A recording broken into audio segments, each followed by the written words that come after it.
Welcome back here to Billings, Montana. It's game number 4 between the team from Alaska and the team from Colorado. It's our second winner's bracket game, and a team could go to the 2-0 game tonight. Is it going to be Alaska? Is it going to be Colorado? Two teams who put in impressive performances. Jace Andrews alongside Aaron Poling for you tonight, and I'm telling you what, we got an exciting one here because Alaska, a lot of the times it's been a tough go here at the Northwest Regional Tournament. This year, they get the win in day 1. Now a chance to get a win in day 2 and head to the 2-0 game. Absolutely, you're here. You have a chance as good as anyone in the winner's bracket. So for Alaska, they had a great pitching performance yesterday, and it kind of sounds like a broken record, Jace, because most teams have had a great pitching performance here, even the ones that have been eliminated so far. But for Alaska, they come out and they were able to take care of the Pocatello Running Rebels yesterday. And, questions. Who's coming up for game 2, and how do you continue to win? How do you continue this role as you should? You're already in the winner's bracket. You want to continue that. You want to get to the 2-0 game. That gives you a good chance to win and then be in the championship day. So if Alaska, the team out of service, if they're able to really pull through here, they can shock the world. They can be the surprise team making a run in the tournament this year, much like Gillette did last year. Yeah, Jake Rafferty yesterday pitched an incredible starting performance, and honestly, it was the offense that came into play. 8 runs was the most that we saw on day 1. Now, if you look on the opposite side of the field in the dugout, you go to Colorado, which, they weren't nearly as offensively impressive as Alaska, scoring just 1 run, but I say 1 run and they're in the winner's bracket, so you can kind of infer of how many runs they gave up. It was none against a very good team as well. So kind of seeing Colorado come in here. They shut out Billings last night. Now here again in the 7 o'clock game facing an Alaska team who put up the most runs on day 1. What do you think you're going to see out of Colorado? It's got to be their pitching. Rocco Harmon yesterday was awesome for the Fort Collins team. He nearly got to a complete game while being able to come back. He was pulled so he can come back later in the tournament being on the winner's side. It's going to come down to who's that number 2 guy, who can step up today. And, the service team, they put up the most runs in day 1. How are you going to shut the door on them? And that's going to be the real question for Colorado. The actual second question is going to be the bats. Will the bats wake up? You score 1 run. As an offense, you don't want to live on 1 run. If you can score more than 1, give yourself an opportunity to have a little breathing room so you don't have to be perfect on the scoreboard the way they were yesterday. And that's really what's going to come down to is, will the offense wake up for this Fort Collins team? Winner gets the elusive 2-0 game. Loser has a matchup with Cheyenne tomorrow. We find out who plays who right here on My Local Radio from Billings, Montana. We'll be right back here on the My Local Radio Sports Network. Ready has provided safety and excellence in the industrial construction and support services since 1982. We have the crews and equipment for hydro excavation, dirt and equipment hauling, as well as produced and potable water hauling. We also offer septic tank cleaning services, portable toilets, and roll-off dumpster rentals for facility shutdowns, on location or for your next outdoor event. Call us today to discuss how we can help with your next project. Interested in joining our team? Visit ReadyUSA.com. We are ready. Foot pain can make even the simplest things a struggle. Dr. Chad Brady is a foot and ankle surgeon who listens to your concerns, offering a variety of solutions to get you back on your feet and out of pain. Dr. Chad Brady can help you get back to the life you deserve. Don't let foot pain stop you from living your life. Schedule an appointment today. Dr. Chad Brady, Uinta Medical Group. Call or schedule online at evanstonanytime.com. Let's stop into Mountain West Business Solutions to see what Randy and the team are up to today. Randy is printing out testimonials from satisfied customers. Let's see what some of them say. Bar none, the best customer service in the industry. Mountain West has been perfect for our business needs. We simply could not survive as a business without Mountain West Business Solutions. For all your equipment, printing, and software solution needs, Mountain West Business Solutions. 866-583-9925.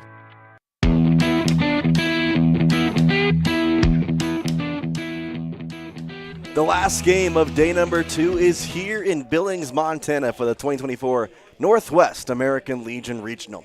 Jace Andrews, Aaron Poling getting you the action for this evening's game between the Service Anchorage Cougars and the Fort Collins Collab team out of Colorado. So a couple of teams here in the 1-0 game. Both these teams were victorious yesterday. It was Alaska coming out victorious against the Runnin' Rebels of Idaho with a victory score of 8-5. Fort Collins, they had the shutout of the day yesterday, winning 1-0 over the Billings Scarlets, one of two shutouts we saw yesterday. And now the winner will advance to play Eugene, Oregon in the 2-0 game. And if you win that 2-0 game, you are guaranteed a spot into championship Sunday.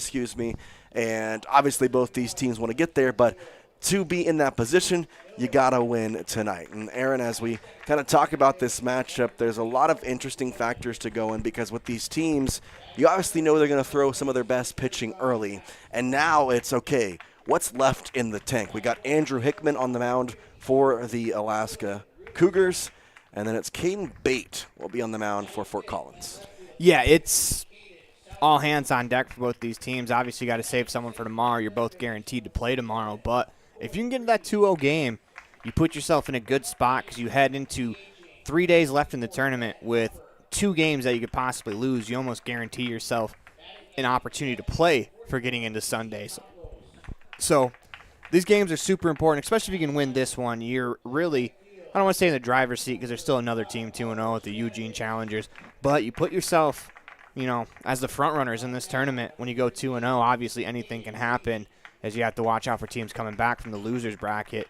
And, the loser of this game, they don't exactly have an easy path to get back into it. The loser of this game plays the defending region champs in Cheyenne. The winner of this game plays the Eugene Challengers. I mean, either of these teams, they're going to get a challenge tomorrow. And obviously, as the tournament goes along, the funnel of talent everything kind of rises to the top, and that funnel really kind of excludes some of the teams that aren't quite that good yet. So what you're saying is the Eugene Challengers present a challenge. Yeah, I did do that, didn't I? I'd love to pretend I did that on purpose, but absolutely did not. All right, well, let's get ready to go here, as it's going to be Alaska that will be on the beginning part here.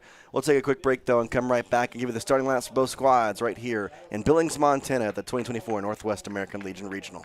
Farming requires working with the right equipment. At Covelo Auto Farm Service, you will find the right size tractor, tractor accessories, cattle chutes, and calf corrals for all your farming needs. Covelos has all your auto needs as well. From fluids to belts to protection for your hands, they've got you covered. Covelos also offers a service center for your truck and tractors in one convenient location. Covelos is your one-stop farm and auto shop. Stop in and see them today at 80 Reese Road in Lyman. Covelos Auto Farm Service. There are 3 things you can always be sure of when you get your tires from Freeway Tire in Evanston. First, they offer a price match guarantee on any published price. Second, whether you're driving across the state for a sporting event or you're just driving around town, you can feel confident knowing that you have top quality tires that have been installed by tire experts. And third, you're always appreciated by the owners and staff at Freeway Tire. It's reflected in the friendly service you receive every time you visit. Freeway Tire, quality tires and great service. Stop in today, 217 Bear River Drive, Evanston. When you have an appointment with the dentist, it's reassuring to know that you're going to be seen by experienced, well-trained professionals. At Bear River Dental in Evanston, Dr. Lester, Dr. Owens, and Dr. Welch check every box. Plus, they're really nice people. Their passion to provide excellent dental care is reflected in everything from state-of-the-art equipment to professional, hardworking staff. Choose the professionals at Bear River Dental, serving patients of all ages. Call today to schedule an appointment.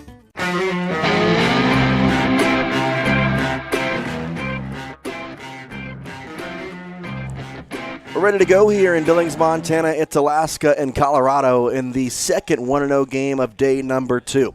Let's get you the starting lineup for the visiting team, the Anchorage, Alaska Cougars. Batting leadoff, it's the third baseman, Ryan Nickle. In the 2-hole, it's Chase Maselli, the catcher. The first baseman, Jake Rafferty, a pitcher yesterday. He'll bat in the 3 slot. And the cleanup hitter, it's the shortstop, Hunter Christian. Batting 5th, it's Colby Jensen, the left fielder. The pitcher, Andrew Hickman, will bat 6th. The right fielder, Trevor Maltby, will bat 7th. Sebastian Fournier will bat 8th. And Landon Martindale will bat in the 9th slot. A first pitch strike called to Ryan Nickle to get us going here in game number 4 of day number 2. We'll get to the defensive alignment for the Colorado team as we go throughout this inning. 6:56 on the first pitch time here as we start about 4 minutes early. Nickle chops one to the third baseman over there. It's Preby. He'll throw across the diamond to Bronson for out number 1. Quickly over 2 pitches, there's the first out of the game. Get to the defensive alignment here for the home team today. It's Fort Collins. The first baseman, Max Bronson, second baseman, Colton Beetleman, and then the third baseman, Corey Preby, and the shortstop, Dylan Rubenstein. Jace Maselli, the catcher, will step up and bat here on the 2-hole. Outfield quickly, Caden Sodders in left field as the first pitch comes to Maselli. He looks to bunt, pulls it back before even really getting it out there, and takes the ball 1-0. Center fielder Jude Miller, and the right fielder today is Oliver Stanovich. The 1-0 pitch coming home. Maselli watches it go outside, 2 balls, no strikes. Catching duties goes to Easy Campos. He was the catcher yesterday to start out, ended up at first base at the end of the game. And on the mound, it's Caden Bate. He had a 1-out appearance yesterday.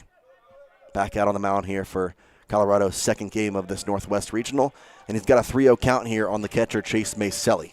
And you know that 1-out was very crucial for this Fort Collins team as they only won 1-0 yesterday. It's a great pitching performance on the mound between 3 pitchers. Maselli watches the 3-0 for ball 4, and he'll be on first base with a walk. A pretty good at bat there from Maselli. He got a couple of pitches above the zone. That's a hard pitch to lay off of, but he did a very good job of laying off that pitch. Brings up Jake Rafferty. He was the pitcher yesterday, allowing 2 runs over 5 innings. He'll be the first baseman in this day's game. Maselli off first. Short lead. And he stays put. A strike called at the plate from Rafferty. Yeah, it looked like he was trying to get a jump and just shut it down as he didn't get a very good jump there. Pretty aggressive on the secondary. Let's see if he can use that to try to snag a bag here. Pickoff attempt. Maselli slides back in without a tag. Yeah, Bate thinking the same thing. Bronson over there, the first baseman in charge of receiving these. Rafferty at the plate here with the 0-1 count. He kind of check swings that. A high fastball's foul to the right side. It's 0-2. Rafferty with the black arm sleeve as Alaska with the green and yellow jerseys. The white as the green has mountaintops on it. That's typical Alaska right there. Got the yellow Cougars across the chest. 0-2 pitch to Rafferty. Before that, the pickoff attempt. This Collins team wearing their same jerseys from last night. Black jerseys with Collins across the chest. Numbers in white, both on the chest and on the back, and says the Lab on their shoulders. 0-2 to Rafferty. Ball up high, a delayed steal. The throw down gets away from the second baseman, and he'll be in there safely as a stolen base to Maselli. That's what I like about the delayed steal is you kind of cause a little chaos in the infield. After the pitch gets home and you haven't taken off yet, you know, you take a deep breath as an infielder. Here comes that delayed steal. You have to get over in time, and now you have to make a catch on the run and tag all in one motion. Beetleman at second base couldn't come up with it, but a good backup there from Rubenstein. And a big lead at secondary for Maselli as ball 2 to Rafferty. Maselli over there at second, I mean, he's taking that secondary lead to heart. He is, I would say, more than a third of the way to the third base back. 2 balls and 2 strikes. Bate checks that runner now. Will throw that way. Slide back in. Maselli is in. Yeah, not only does that give you an opportunity on a base hit to score, but also gives the pitcher something to think about. If you get the pitcher just a little bit off focus of the batter, better chance of getting a pitch up in the zone to drive. 2 balls and 2 strikes. Foul ticked. Campos unable to hold on to the ball. It'll remain 2-2. Rafferty yesterday was 0 for 2 rather, but he did have an RBI and scored a run. Had a sac fly and a walk. Did pick up the win though on the mound for the Service team as he was very good. 2-2. 1 out. Rafferty chops it third base side, coming in as Preby. He's got another play to first, and the catch made low there, but Bronson pulls it in for out number 2. Runner advances to third. And 90 feet away from being the first run of the game here is Chase Maselli.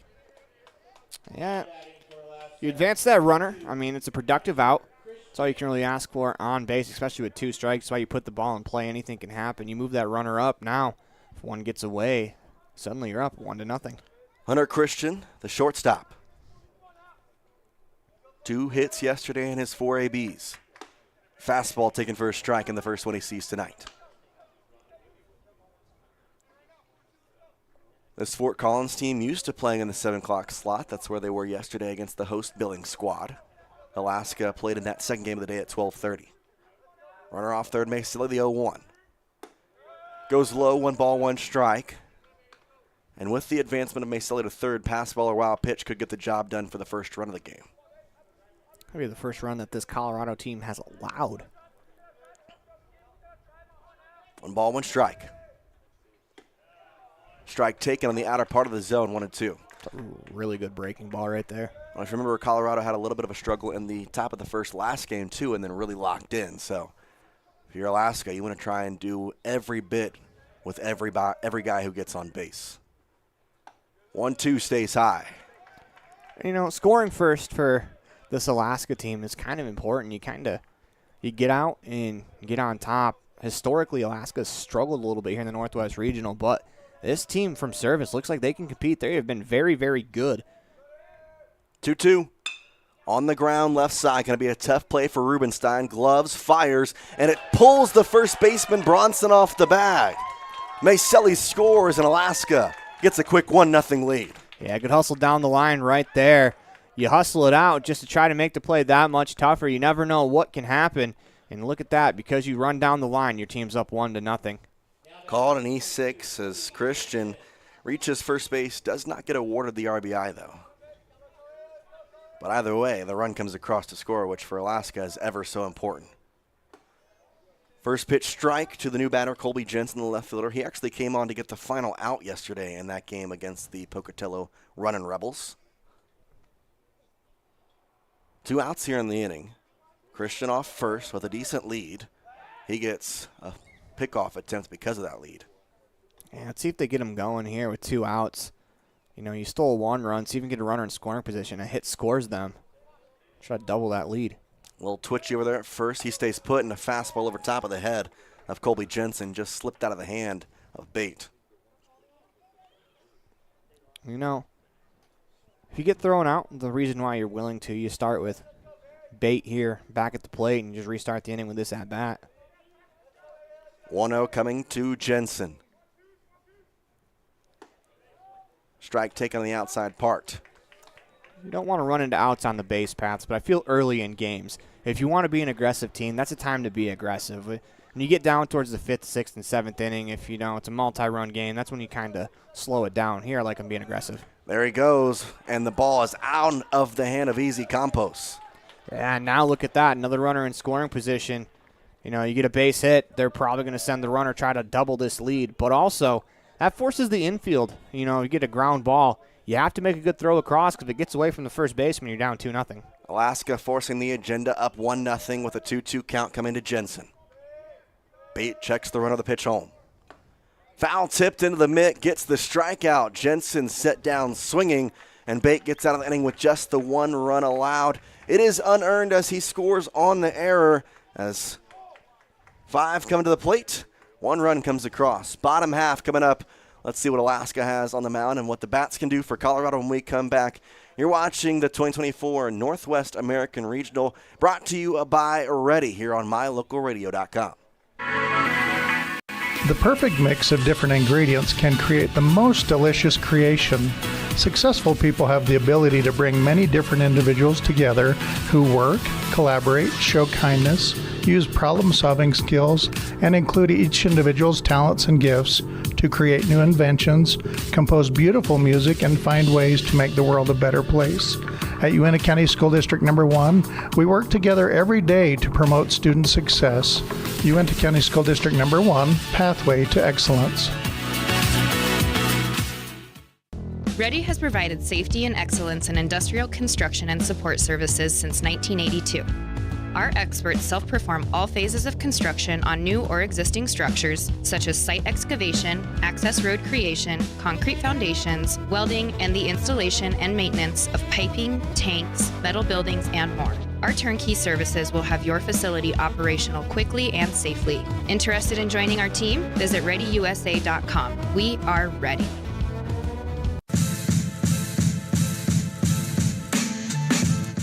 Welcome back here to Billings, Montana. It's 1-0 on the T7 Propane scoreboard, and we'll get to the starting lineups here for the designated home team today, Fort Collins Collab. Leading off, it's the center fielder, Jude Miller. Batting in the 2-hole, it's the second baseman, Colton Beetleman, and Max Bronson, the first baseman, will bat in the 3 slot. The cleanup hitter today, the shortstop, Dylan Rubenstein, and in the 5-hole, it's the left fielder, Caden Sodders. Corey Preby will bat in the 6th slot and play third base. Ben Hopper, the designated hitter, bats 7th. In the 8-hole, it's the catcher, Easy Campos. And rounding out the order in the what would be known as secondary leadoff, right fielder Oliver Stanovich will bat in that 9 slot.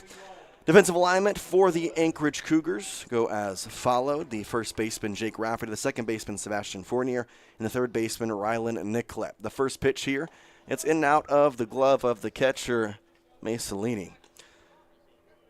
Shortstop today is going to be Hunter Christian. In the outfield from left to right, Colby Jensen with Landon Martindale in center field and Trevor Maltby in right field. Get to the battery in just a moment. 1-0 is a strike, 1-1. Mentioned the catcher, Chase Masolini. He's catching today for the battery as Andrew Hickman on the mound. This is going to be his first appearance in the 2024 Northwest American Regional. 1-1, flied into right field. Pretty shallow, though, as Trevor Maltby there to make the grab for out number 1. You know, on the mound here, if you can get out of this inning, if you're bait the 1-0 lead, you go back into the dugout, you feel really good about your chances, and you feel really good about the way the first inning's gone. So get your team fired up. And, you know, momentum, they talk about momentum not really being a real thing in baseball, but feeling good about going to the plate with a 1-0 lead is definitely a thing.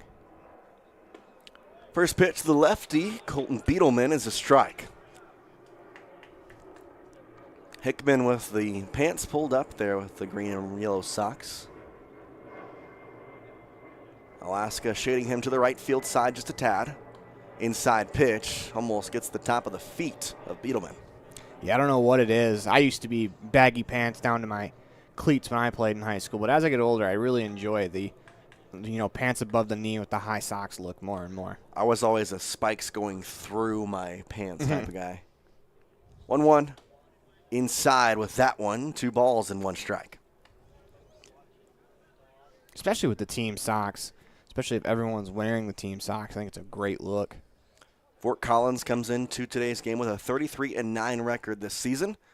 2-1 lined right side on a hop to the first baseman, Rafferty.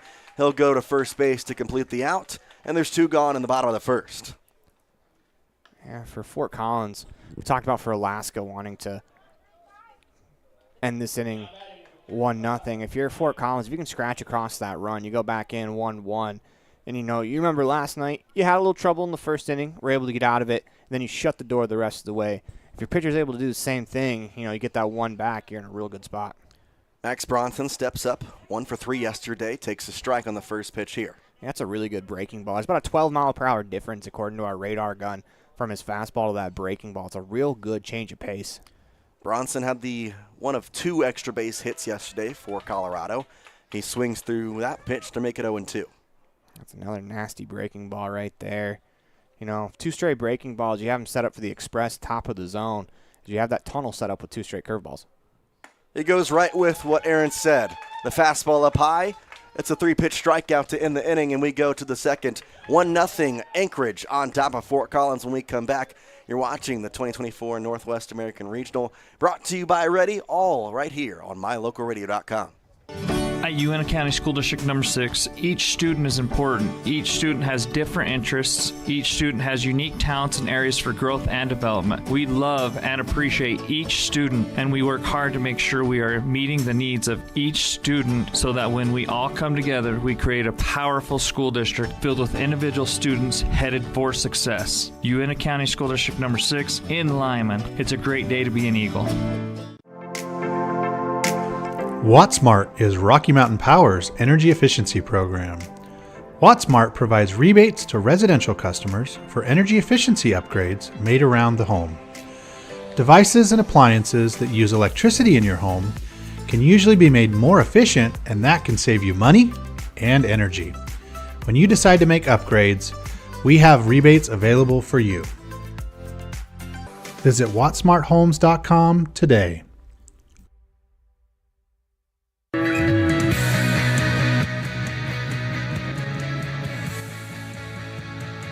We're through one here in game number 4 of day number 2 with the 2024 Northwest American Legion Regional. It's the pitcher, Andrew Hickman, to lead us off here for Anchorage. It'll be 6, 7, and 8 here in the top of the first as Caden Bate back out on the mound for Colorado after allowing the 1 run in the top of the first. Did not allow a hit, though, and that run also unearned as it scored on the E6.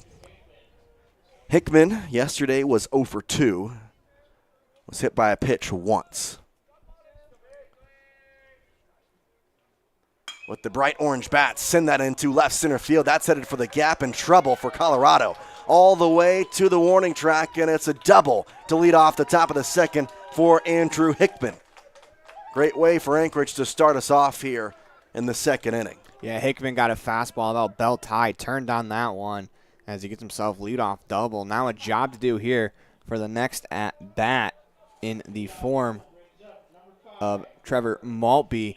You got to think right side here. If you're not bunting, if you want to think right side, you don't necessarily think ground ball to the second baseman, but if you think right side, a lot of times you're going to be able to get that runner over. Runner off second, 1-0 on the T7 propane scoreboard already. Anchorage trying to increase that lead. Maltby puts out the bunt, gets it down the third baseline. It's a beauty. Is it going to stay fair? It will. Or Trevor Maltby has a perfect bunt. You got runners on the corners. Or your job a perfect bunt and get a single anyways. You know, there's a lot of ways to play that out, and Trevor Maltby right there with the perfect bunt. And we've seen it quite a bit throughout this tournament. In the major leagues, bunting's going away, but you have to force that defense to make the play, and that's why bunting's still a good play. Sometimes defenses can't make the play just like that. Sebastian Fournier will step in. He was 1 for 1 yesterday. He was a late sub playing in right field after some pitching changes. Maltby takes off. Fournier swings. It's a pop to the right side, shallow right field, and it's going to drop as it's going to have a run score. They're going to get the runner at second, Maltby, as he was racing back to first.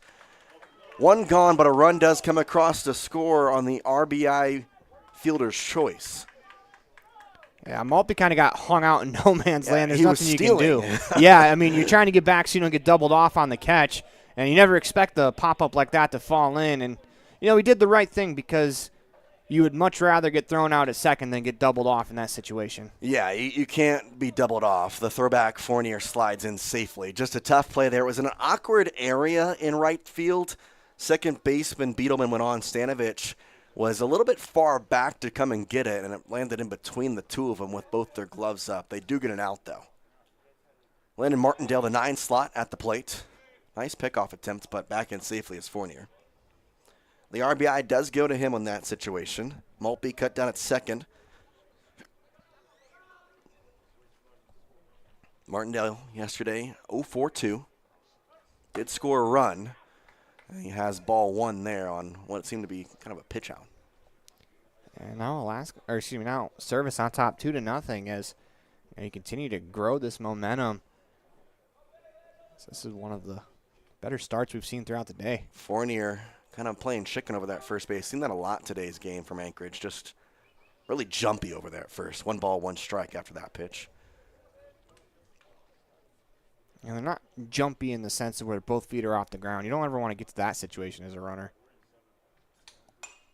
Pop foul out of play. Martindale will go to 1-2. I'm sure you've recognized it. Sometimes you hear us say Service. Sometimes you hear us say Anchorage. Well, technically this is the Service American Legion team, but Service is also in Anchorage. So both have been said by both the tournament director and our official statistician here. And if you're wondering where Service comes from, Service High School is in Anchorage, and that's where this post comes from.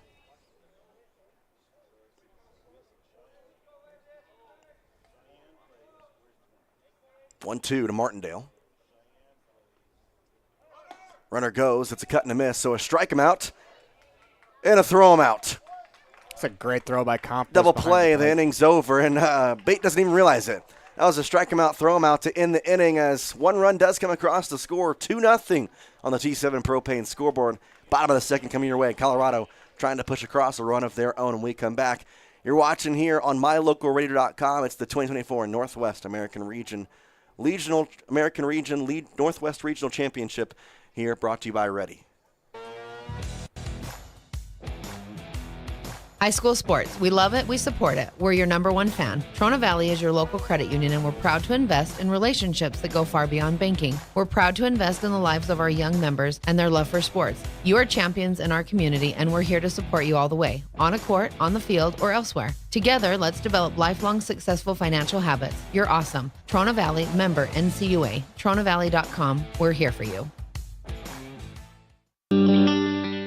The strategic plan for Una County School District Number 4 states, through collaboration with the entire learning community, our mission is to instill problem-solving skills in our students that will translate to a rapidly changing global environment. We work to accomplish this by constantly improving student achievement, improving student academic and behavioral skills with a district that operates efficiently and effectively. Uintah County School District Number 4, excellence in teaching, opportunity through learning.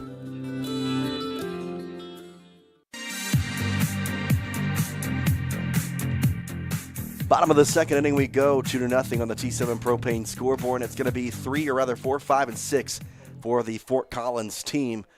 Dylan Rubenstein, Caden Sodders, and Coy Preby.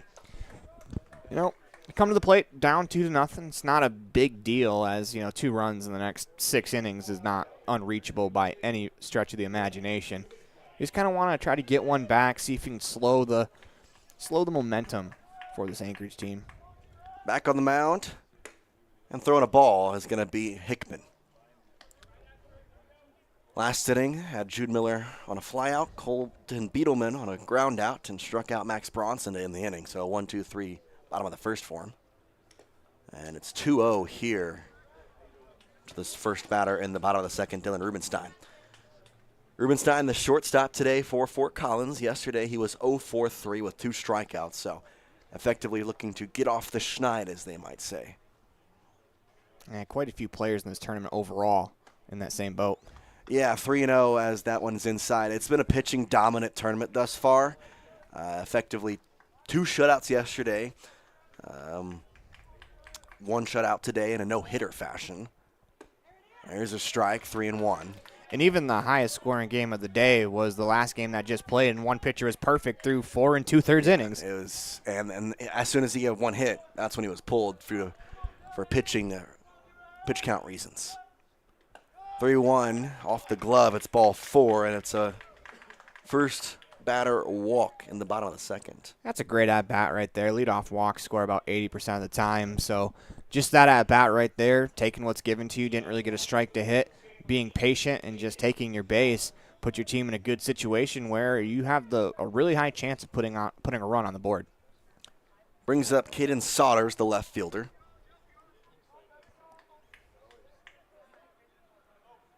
Rafferty holding on Rubenstein. First pitch swinging, popped sky high, right side. Second baseman Fournier catches it right up behind the first base bag for out number 1. And, it's an interesting play because Fournier catches that ball probably where the first baseman would be standing without a runner on base. But the reason that is, much better angle than having the first baseman come back and turn his back to try to go get that ball. Well, it was funny. It was almost like Jake Rafferty, the first baseman, was giving him space. He immediately put his hands out and was looking around to make sure no one was coming for him and kind of protected the second baseman Fournier to make that catch. Coy Preby watches for strike 1. Yeah, I've never seen a left tackle for a man trying to catch a pop fly. I know. He put his hands out and he was making sure the pitcher wasn't going to run into him. It was kind of funny. But, that's really good understanding of, He's got the better angle. Yep. You said it exactly. Top out of the zone there, 1-1. I was going to say chain of command, but that's not exactly what it is. It's more of, who has. You're not technically wrong in that aspect. 1 ball, 1 strike here coming to Preby with the runner off first. That's the chopper, third base side. It's the shortstop, Christian, who has to throw across the diamond. What a stretch play by Rafferty. Derek Jeter-esque on the throw across the body from Hunter Christian to retire Coy Preby and get out number 2 here in the bottom of the second. Great stretch over there from Jake Rafferty as well. We've seen pitching today, and what goes along with good pitching? Really good defense. A lot of pitchers can't get through it without some of their fielders flashing the leather, and that's a great play right there. Back in the hole to have the arm strength to be able to throw against your body and get it there. Oh. Coming up here is Ben Hopper. you can't tell, defense might be my favorite part of baseball, especially when you get the leather flash the way it's been today. Da-na-na, da-na-na. Want me to say that? Up high here, it's the designated hitter again. We do not own rights to that, just in case. I'm just kidding. YouTube, don't strike us. Runner off second base, down by 2 is the Colorado team, trying to push one across, cut this lead in half. Be more about the Disney Corporation. Yeah. Swing and a miss from the high fastball. You talked about chain of command. You're not technically wrong, because in the infield, the chain of command is usually shortstop has the first read, second base has the third read, as the second read, third baseman has the third most, and first baseman after that, and then pitcher and catcher. But it honestly depends on angles in a lot of situations and who has the chain of command. There's a strike 1 and 2. The word I was looking for is priority. There you go. Who has priority? That is correct. 1 ball, 2 strikes, 2 outs. Hickman to Hopper. Breaking ball stays high. I'd say Hopper's a true baseball player. Bigger guy, got the no batting gloves, and he just looks like he wants to crush the ball every time he steps up. He looks like if there's mud to slide in, he's going to slide into the mud going into a base. And, you just love baseball players. And, that sometimes referred to as dirtbags. And that's not a bad thing. That's just someone who gets in the dirt a lot. Swing and a miss. Just like the bottom of the first, the bottom of the second ends with a strikeout for Andrew Hickman. It's 2-0. We're through 2. The Uinta Iron Vision coming up next here, as this presentation of the American Legion Northwest Regional Tournament is brought to you by Ready, providing safety and excellence in industrial construction and support services since 1982. We are ready. When participating in sports, there's always a lot to talk about performing at the top of your game. I'd like to expand on that and ask, how about performing at the top of your game in every part of your life? This is Dr. Todd Hoover with Hoover Chiropractic. I offer solutions to help improve all aspects of your game called life. Pain management, migraines, allergies, emotional release, nutritional supplements based on blood tests, and improved athletic performance. To help you perform at the top of your game every day, call today to schedule an appointment in Evanston or in Kemmer. Hoover Chiropractic, 307-789-0043.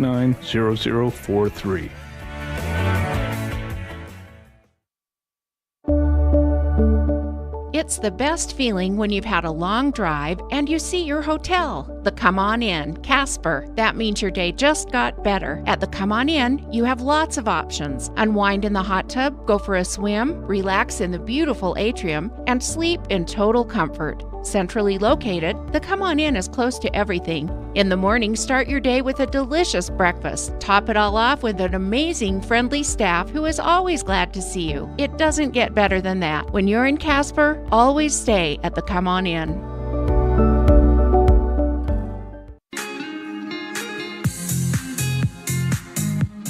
It's back to the top of the order here in the Uinta Iron Vision for Anchorage, Alaska. Ryan Nickla, Chase Maselli, and Jake Rafferty all here up in the top of the third. Appreciate you joining us. Jace Andrews alongside Aaron Poling for the 2024 American Legion Northwest Regional, brought to you by Ready. Nickla grounded out his first time up. He actually came on in relief of Jake Rafferty yesterday. Threw too many pitches to pitch today, but I kind of could see him pitching tomorrow in some aspect. Yeah, absolutely, depending on what situation. Strike on the first pitch he sees here in the top of the third.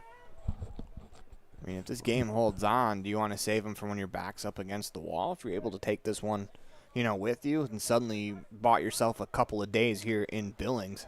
By the way, I want to get you an update on some defensive changes. We got a new pitcher on the mound, as it's going to be Max Bronson taking over for Caden Bate. They're going to burn the DH as Ben Hopper goes to first to replace Bronson. 1-1, swing and a miss at the plate. Strike 2 from Nickla. That's a little more strategy right there as a starting pitcher, Bate. He pitched yesterday technically, so he's going to have a couple, or at least a day's rest. He should be able to come back in 2 days. 1-2. Line foul right side out of play. Goes into the concourse here at Dealer Park.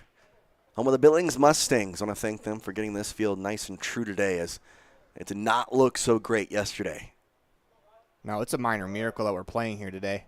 1-2 is flying into deep left center field, sends back Miller, and he's going to watch it bounce all the way to the warning track. And for the second inning in a row, it's a leadoff double for the Anchorage squad. Yeah, that ball was absolutely ripped out into the left center field gap. Good hustle there by the center field just to get to that ball. Is, if he rolls all the way out there, that could be a triple to start the inning. Instead, he's able to hold it to second base.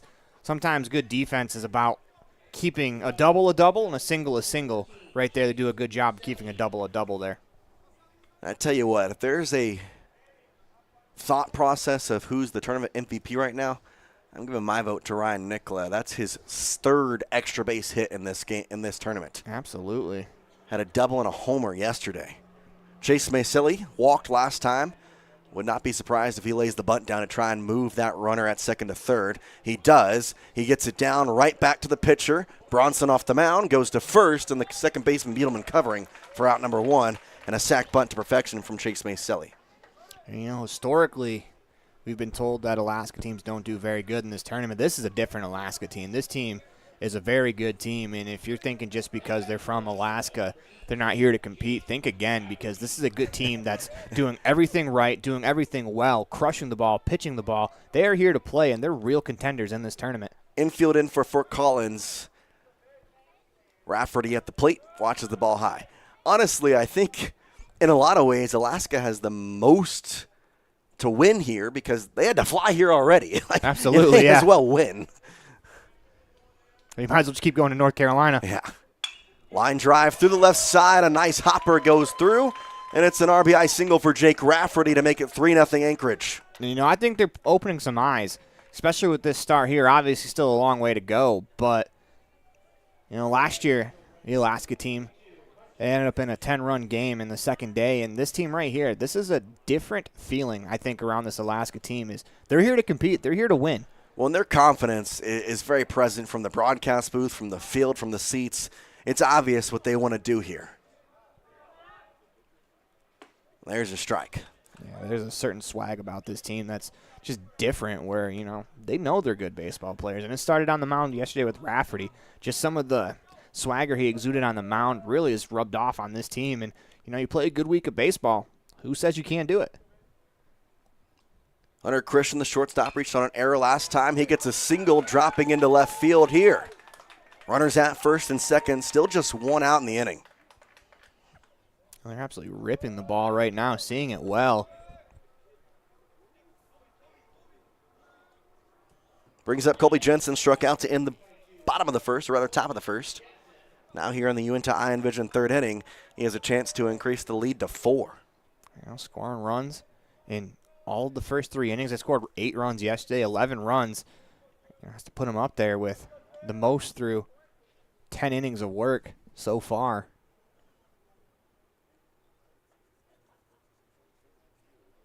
They're going to have a mound meeting here between Campos and Bronson. Fighting to make the American Legion World Series in Shelby, North Carolina. The Northwest region here, composed of Alaska, Colorado, Idaho, Montana, Oregon, Washington, and Wyoming. 2 teams from Montana this year, as Billings, the host team, got an automatic bid. One of the Montana teams, Missoula, the state champs, already knocked out here on day 2, though.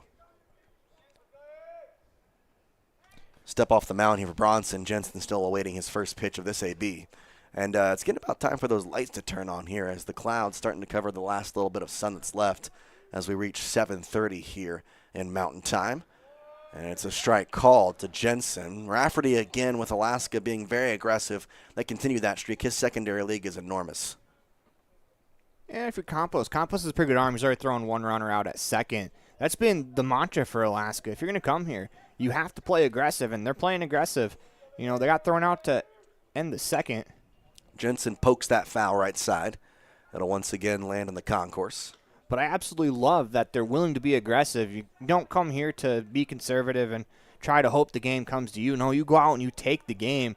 And things like that are going to happen when you're aggressive, but it's just a mindset. And you can see when you play with that mindset with your players, it just adds an extra level of confidence. 0-2, a chopper, could be a double play. It's Beetleman, flip to Rubenstein, throw to first, off the glove of Hopper. Racing home is Rafferty, he slides in safe.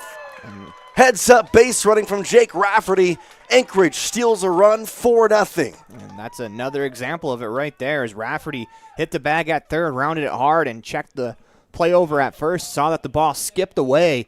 And, you could feel it no matter how far that ball was going to skip away. That run was going to try to come across the score. Good heads-up base running right there. And now 4-0. It's a fielder's choice, and then coming home on the error is Rafferty. Now Andrew Hickman, pickoff attempt sliding in safely. Speaking of fielder's choice, our official statistician came in here and gave us a ruling. So if you remember Sebastian Fournier's fielder's choice in a little pop fly into shallow right field, it's actually a fielder's choice and a sac fly. I don't see that often, as technically they did get the out and the run did come across to score, so it's a fielder's choice and sac fly. In fact, I think it's the first time I've ever seen that, to be honest with you. 1 ball, no strikes here to Andrew Hickman. He doubled his first time up. Big thank you to Eric Opperman for that. Yeah, big thank you to Opperman all weekend. He's been fantastic. We've got stats and stuff that we never would have had because of him. 2-0. That bright orange bat launched a double back in the top of the second to lead off the inning. He came around to score. Now here with 2 runs in the top of the third, trying to maybe increase that lead more with Colby Jensen standing off first. Bronson looks in, comes home. In the dirt, and Campos ready to fire with it, grabs it. One thing that being ultra aggressive does, it puts the defense, behind the 8 ball. It makes them have to make plays under pressure, and, pressure is when errors start to happen. That's why an aggressive brand of baseball can be very beneficial, especially to a team that's only carrying. You got your 9 starters, 4 bench players, 13 to an American Legion World Series. That's one way to counteract, maybe not have the players other teams do, is being ultra aggressive and trying to steal anywhere you can on the margins. 2-1, pop foul to play 2-2. The once great Robert Griffin III said, "No pressure, no diamonds." It's funny. I used to say that about all my homework assignments because I'd wait till the last minute. The pressure makes diamonds. So I love that saying, and it's exactly true. It's playing out right in front of our eyes right now. 2 balls, 2 strikes, 2 outs, 2 runners in here in the top of the third. Up high, 3-2, and he got him picked off there on the throwback to first as the pick back temp has Jensen. He's trying to go back to first. He will get in. No, he's out. He got around the first tag of the pitcher, Bronson, but he ran past the first base bag, and he is tagged out before he can get back to it. And that'll be the 3rd out of the inning, and a crazy way to end the top of the third, as now with a 4-0 lead, Anchorage back out in the field. We'll be right back in the bottom of the third of the Uinta Iron Vision 3rd inning. You're watching the American Legion Northwest Regional, brought to you by Ready Industrial Construction and Support Services, all on mylocalradio.com. WattSmart is Rocky Mountain Power's energy efficiency program. WattSmart provides rebates to residential customers for energy efficiency upgrades made around the home. Devices and appliances that use electricity in your home can usually be made more efficient, and that can save you money and energy. When you decide to make upgrades, we have rebates available for you. Visit wattsmarthomes.com today. Foot pain can make even the simplest things a struggle. Dr. Chad Brady is a foot and ankle surgeon who listens to your concerns, offering a variety of solutions to get you back on your feet and out of pain. Dr. Chad Brady can help you get back to the life you deserve. Don't let foot pain stop you from living your life. Schedule an appointment today. Dr. Chad Brady, Uinta Medical Group. Call or schedule online at evanstonanytime.com.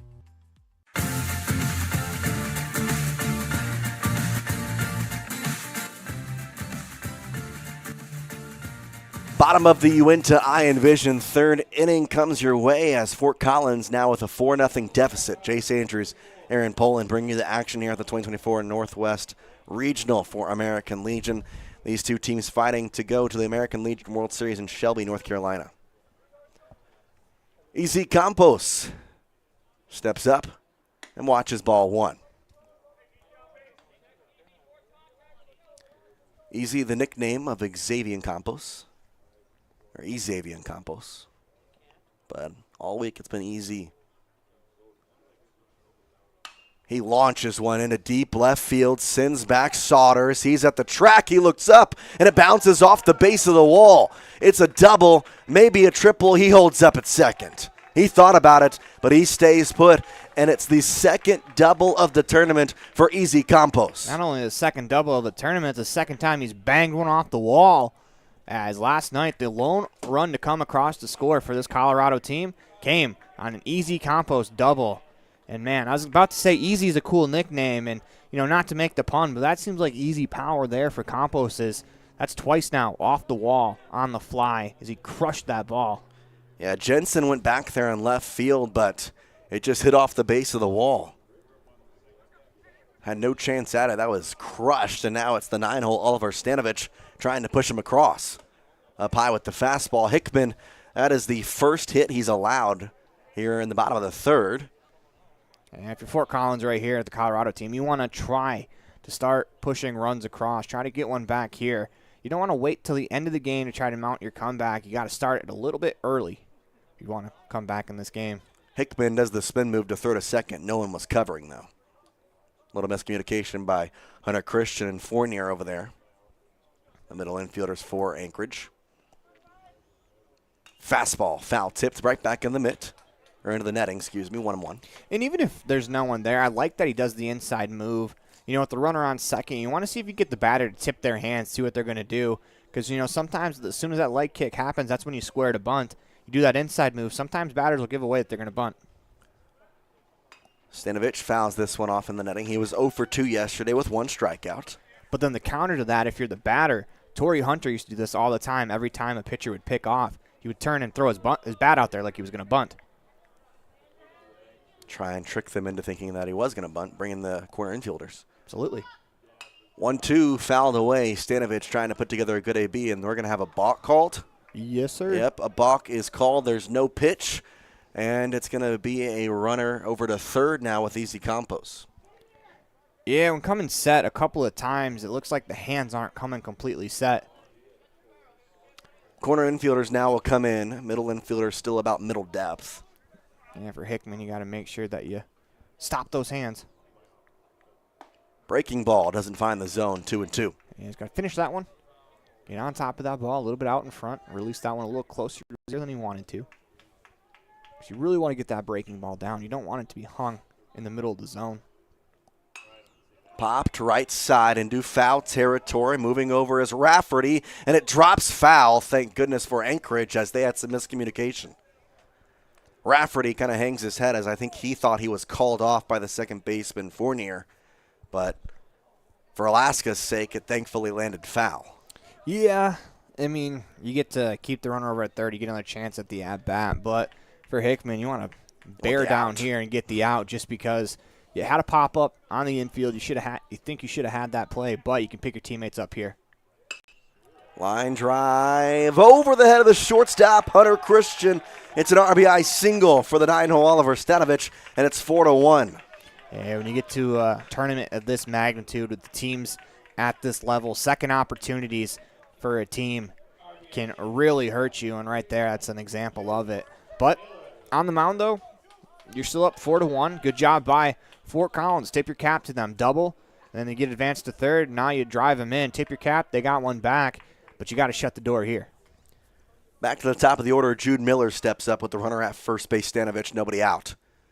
First trouble of the game here for Hickman. Fastball high as the lights turn on here at Dealer Park. And August 8th, the historical day at Wrigley Field. First ever night game. Up high, 2-0. Rained out in the fourth. Leadoff home run for the Phillies. First ever at bat at Wrigley Field. Doesn't count. Doesn't count.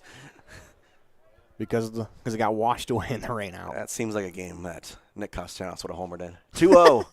Inside, 3-0. Probably, you're right.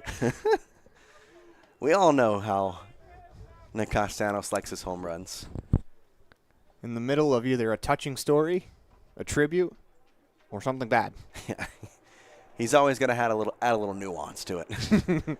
3 balls and no strikes. Stanovich at first base with the RBI single, 3-0, and it does find the zone, 3-1. Man, it's like we're at the Mets park. There's planes taking off. It must be close to the airport. 3-1. Strike called for strike 2 as Jude Miller turned and was about halfway into tossing his bat and then froze when he heard the strike call and just stood there. Yeah, that's a great pitch. Keep that in mind. If you ever get ahead 0-2, you want to try to find that spot right there. 3-2 lined right to the second baseman, Fournier, back to Rafferty. It's in time. That's a big play right there. That's a big at-bat in this game as Fort Collins was ahead 3-0 in the count. Battled all the way back to 3-2. Instead, a 3-0 count turns into a double play, as that's huge for swinging of momentum, as Beetleman will step to the plate. 4-3 double play, Fournier to Rafferty there to cut down Oliver Stanovich and Jude Miller. Pretty good pick by Rafferty, too. Yeah, that was on the right side of the bag. And there's the strike. That's why you kind of heard the pause there, as I didn't know if he had it in the glove or not. His body was kind of blocking if he had it. And, for the throw from the second baseman, you don't have a lot of time to make a perfect feed. You got to get that ball out of your hands quickly, as he did there. 0-1 inside off the mitt of Maselli. Colton Beetleman at the plate. Grounded out to the first baseman. More of a line out, but it was off the glove of the first baseman as he tried to catch it right before hitting the ground. It nicked the ground before he caught it, and Rafferty just went over to first base to get him out. 1-1. Breaking pitch beautifully drawn up for strike 2.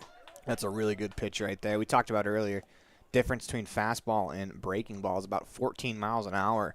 If you don't recognize that spin, you almost have no chance of being able to even touch the ball with how much slower it is than the fastball. 1-2. That's bounced away. 2-2 with 2 outs here. Bottom of the U to I envision third inning. 1 run has come across to score for Colorado in this inning. It was the leadoff double from Easy Campos, and then Oliver Stanovich got him in with an RBI single after a balk advanced him to third. And, double play does kind of maybe take the wind out of your sails, but you scored a run in the inning. Man, good pitch there with the fastball. Half the Alaska team was taking about 2 or 3 steps toward the first base dugout, but they are drawn back in by the home plate umpire, Cameron Bornstad, who calls that ball number 3 fouled off.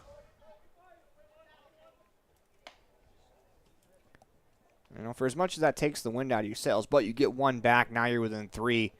A good inning, and suddenly you're back tied or even ahead in the game. 3 balls, 2 strikes, the pitch. Looper into shallow left field, and it's going to drop in dead man's circle there.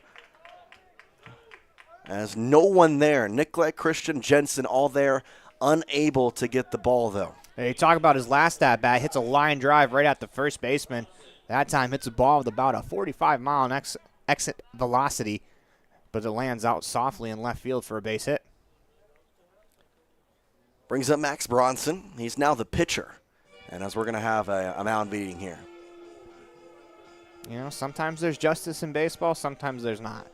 You walk back to the dugout after drilling a one-hopper right at the first baseman, you kind of feel disgusted. And then when you get over to first base on a single like that, you kind of smile and laugh because that's just the way baseball is sometimes. If hitting a ball about 60 miles an hour over the second baseman's head to drop it into the outfield could be perfected, I'm sure players would try to perfect that. It's just something that happens, and it happens when you put together good at-bats, such as the way that at-bat went there for Fort Collins. Is you get behind, you battle all the way back to 3-2, you get a pitch that's tough on the outside part of the plate. You don't get a lot of it, but you get enough of it to continue the inning. 4-1 the score. New batter at the plate again, Max Bronson after the mound meeting. Runner off first, Colton Beetleman after that looping single. And a bouncer gets away as Beetleman, he wasn't going, and he stays put, and not a happy camper is his coach over there, the third base coaching box.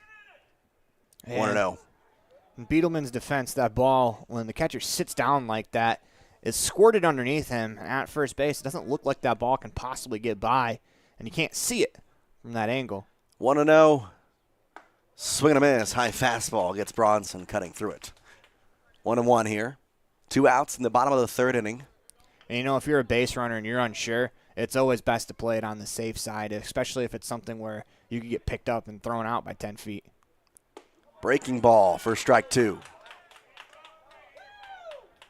Hickman's done a nice job of mixing in fastball, breaking ball, changeup, curveball, slider. He's got a lot of different pitches that he can kind of throw in there. Don't know his full arsenal, but I've seen some changeups. I've seen some curveballs, seen some things that slide. That means it's a slider. It could be a cutter or a different pitch, but he's got a lot of movement. The 1-2. Strike 3 called. Hickman once again for the 3rd time. It's the 3rd inning. He's done it all 3 times. Strikes out the final out in the inning. 3 runs total for both these teams in the Uinta I Envision 3rd inning. It's 4-1 the score as we head to the 4th. When we come back here, it's going to be Anchorage, and it's 6-7-8. Andrew Hickman, Trevor Maltby, and Sebastian Fournier all up to bat. You're watching the 2024 American Legion Northwest Regional, brought to you by Ready. We are ready. At Blacks Fork Dental, we're not just a dental office, we're a family. We believe in inspiring lasting smiles, and that means welcoming patients of all ages. From the littlest smiles to the wisest grins, our team is here to provide gentle and caring dental care for your entire family. Our warm and friendly atmosphere will make you and your kids feel right at home, ensuring every visit is a positive one. At our office, we use the latest technology to provide top-notch care for your family's dental needs, from x-rays to crowns, clear correct to implants, or even dentures. Blacks Fork Dental, where advanced technology meets compassionate care. Join our dental family today by scheduling at blacksforkdental.com. When was the last time you got to stay at a hotel that had an indoor waterfall and a fish pond? Or a hotel with a swimming pool, a baby pool, and 5 hot tubs? At the Come On In Hotel and Suites in Casper, Wyoming, you'll get all of this, plus an amazing complimentary breakfast. You can even reserve a suite with a private jacuzzi for 2. The rates are so affordable that every time you're in Casper, you and the whole family can stay without breaking the bank. The best hotel in Casper is the Come On In and Suites. Make your reservations today and come on in. Andrew Hickman strikes out the final batter in the bottom of the 3rd, and now is up to bat leadoff here in the top of the 4th for his squad. At Blacks Fork Dental, we're not just a dental. Jace Andrews, Aaron Poling, 2024 American Legion Northwest Regional, brought to you by Ready Industrial Construction and Support Services here. We appreciate you joining us here from Billings, Montana. Ball outside to Hickman, 1-0. Got some action in the Colorado bullpen. We'll give you some numbers once we can see them. Hickman watches a fastball on the outside part for strike 1. Hickman doubled to lead off the bottom, or rather top of the 2nd inning. He was left stranded at the plate last inning after the pickback got Colby Jensen. Flies that one into right field, maybe going to foul territory, and it'll land in foul territory for just a long strike, 1-2. Yeah, for Fort Collins out there, you want to shut this one down. You got to start putting zeros up on the board if you want to give yourself a chance to get back into this one. You're down 4-1. You got that 1 run back. Now, 3-run game, you feel a lot better about your chances, but it's going to all start on the mound. You want to put up zeros the rest of the way. 1-2. Foul ticked right back into the netting. Stays alive at 1-2. Bronson back at the mound. This is his 2nd inning of work. Came on in relief of Caden Bate, who pitched the first 2 innings. 1-2. Outside. Nice eye by Hickman to lay off. Count evened up at 2 balls and 2 strikes. Looks like it's Van Warman over there in the bullpen for Colorado. Swing and a miss there from Andrew Hickman as he swings through the pitch for strikeout number 3 for this Colorado squad. Brings up Trevor Maltby. He was a single in the 2nd inning, then was cut down on the fielder's choice sac fly. First pitch to Maltby is a strike. Want to wish his father, Sean Maltby, the general manager of the Anchorage Bucks, a congratulations as they are the 2024 Alaska Baseball League champions. Outside there with that pitch, 1 ball, 1 strike. Got to call the Bucks last year, and super happy for everybody in the organization. No one more deserving, and Happy they got the championship in 2024. Now his sons, Trevor and Trey, also on this squad, trying to get the championship of their own here at the Northwest Regional and advance to the World Series of American Legion. 1-1. Chop down the third baseline. It'll go foul. Trevor yesterday, 1 for 2. He scored a run as well on a walk. Today, 1 for 1. Was a key contributor in pushing around Andrew Hickman. 1-2. Little chopper to the right side this time. Beetleman, the second baseman, has a bad hop off his chest, and it's an E4 to allow Maltby to get first for the second time today.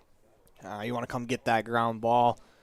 You know, it's kind of sitting there hopping. You're waiting to set your feet and throw, but you want to come through that ball. You want to play the ball because you sit back, the ball will play you, especially on a couple hopper like that. 4-1 the score. Maltby off first. Fournier at the plate. He watches that inside. Fournier was the guy who had that fielder's choice sac fly, as we learned from Eric Opperman. A new thing that I honestly didn't know about, as it was a miscommunication in the second baseman, Beetleman, and right fielder Stanovich, who had a pop fly drop in between them. As Maltby was then cut down at second base, he was kind of going back to first after he was stealing on the play, but yet it was still a sac fly awarded to Fournier. Pick back attempt, Maltby back in safely sliding. That's a second one on court from the bullpen. And, yeah, good grief. Supposed to have a protector over there, right? Well, they do. It's a tough one. It's a tough thing to do. I understand it. Especially when you probably haven't done this all season. You got to screen from the catcher. You can't see the ball until it's on you. Well, and you also got to look back the other way. Strike taken at the plate from Fournier, because you're also the you're more or less, you're not really protection for a ball getting away from the bullpen. Yeah. You're protection for the catcher and the warming up pitcher. The guy standing with his back to the dude with the baseball bat. Yeah. 1-1. Outside, a nice hold up from Fournier to hold that bat back. 2 balls, 1 strike. After the error, it's Trevor Maltby at first. Alaska has scored a run in every inning thus far. 1 in the first, 1 in the second, 2 in the third. They're trying to continue that streak here in the top of the 4th. Line drive through the left side, dropping in some green grass in left field. It's a single for Fournier, his first hit of the day, and there's runners on first and second with 1 out. Yeah, if you get an opportunity here after the error, you want to make that error hurt, punish the team for allowing you an extra opportunity. It's what happened to the Alaska team in the last half inning. They missed the pop-up, and the next pitch, that same batter lines one into left field for the RBI single. So if you can make those errors, when you get extra opportunities, extra outs, you want to make those hurt. And if you're able to do so, it's how you build leads and how you become a very good contending team. Looks like we're going to have a pitching change there, as it's going to be the end of the day for Bronson, as they point out to the bullpen, and we'll have a new guy on. Believe it's Vance Warman. We'll get a confirmation on that when we come back, though. It's a pitching change here. The T7 Propane scoreboard reads 4-1 in favor of Alaska, with 1 out here in the top of the 4th. We'll be right back to the American Legion Northwest Regional, presented by Ready, providing safety and excellence in industrial construction and support services since 1982. We are ready. We will be right back here on MyLocalRadio.com. Farming requires working with the right equipment. At Covelo Auto Farm Service, you will find the right size tractor, tractor accessories, cattle chutes, and calf corrals for all your farming needs. Covelo's has all your auto needs as well. From fluids to belts to protection for your hands, they've got you covered. Covelo's also offers a service center for your truck and tractors in one convenient location. Covelo's is your one-stop farm and auto shop. Stop in and see them today at 80 Reese Road in Lyman. Covelo's Auto Farm Service. There are 3 things you can always be sure of when you get your tires from Freeway Tire in Evanston. First, they offer a price match guarantee on any published price. Second, whether you're driving across the state for a sporting event or you're just driving around town, you can feel confident knowing that you have top quality tires that have been installed by tire experts. And third, you're always appreciated by the owners and staff at Freeway Tire. It's reflected in the friendly service you receive every time you visit. Freeway Tire, quality tires and great service. Stop in today, 217 Bear River Drive, Evanston. When you have an appointment with the dentist, it's reassuring to know that you're going to be seen by experienced, well-trained professionals. At Bear River Dental in Evanston, Dr. Lester, Dr. Owens, and Dr. Welch check every box. Plus, they're really nice people. Their passion to provide excellent dental care is reflected in everything from state-of-the-art equipment to professional, hard-working staff. Choose the professionals at Bear River Dental, serving patients of all ages. Call today to schedule an appointment. It's the right-hander Van Wormen on the mound here to take over with one out in the top of the fourth inning. Runners at first and second for Alaska. First pitch, it's a ball outside to the 9 slot, Landon Martindale. And actually, that actually may be Chase Delmer. Looks like it is Chase Delmer on the mound, as it's 46, not 48. 1-0, runners at first and second still. Strike taken on the fastball. It's a great fastball. Our radar gun has that dotting the outside corner at 89 miles an hour. 89 for Chase Delmer, the new pitcher on. Kind of looks like the strategy for Fort Collins is 35 for every pitcher. Keep as many as you can available for tomorrow. 1-1. Martindale swings through the fastball there, striking the zone at 87 miles an hour. Yeah, it's about a 7-mile-an-hour difference between the last pitcher and this pitcher. Actually kind of sitting more towards 79, so a lot more heat. So the way they're deploying their pitchers is giving this Alaska team different looks. 1-2. Martindale fouls it off to stay alive. And it kind of sets up your pitcher on the mound as, they're timed up for a slower pitcher. He comes in all of a sudden, here's the express going about 8 miles an hour faster. Sets him up for success. 1 ball, 2 strikes, 1 out, runners at first and second, 4-1 lead for Anchorage. 9 slot Martindale struck out his last time up. Fouls off that pitch from Delmer. And, if they do continue the 35 pitches trend, it kind of sets up for you to bring in someone who throws maybe 75 miles an hour. Well, right now, Chase Demler is on the mound. Van Wormen is still available on the bench. Adrian Huerta is also available. Both pitchers listed on the roster. 1-2. Foul ticked into the mitt. Staying alive at the plate is Landon Martindale. You also have Rocco Harmon on the bench, but he pitched last night, so he is unavailable for today as he went past that limit. And at this age, most of these kids can probably throw on the mound. They could, but it's all about protecting the arm, and a lot of these kids are going to have futures in baseball past this level, and so you want to make sure to keep those futures intact. 1-2.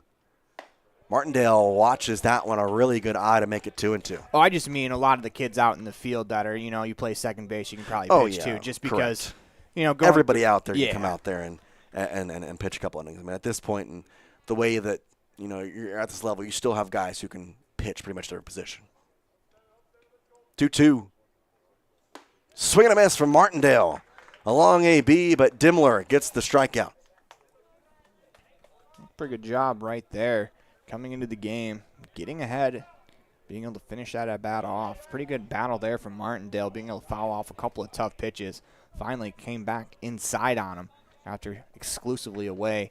Was able to get him with the fastball. Ryan Nicola back up. He doubled to start off the top of the third. Now back up here in the top of the fourth. Watches that fastball go low for ball 1. Nicola has 3 extra base hits already in this 2024 Northwest American Legion Regional.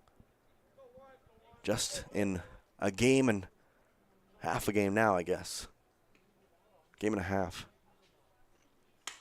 Flies that one into left field. Relatively shallow, though, as Sodders makes the catch for out number 3. Nicola unable to push across any extra runs. And for the first time in this game, Alaska goes out an inning without a run. 4-1 the score. Bottom of the fourth coming your way on this presentation of American Legion Northwest Regional Baseball right here on MyLocalRadio.com, brought to you by Ready. You can check them out at ReadyUSA.com.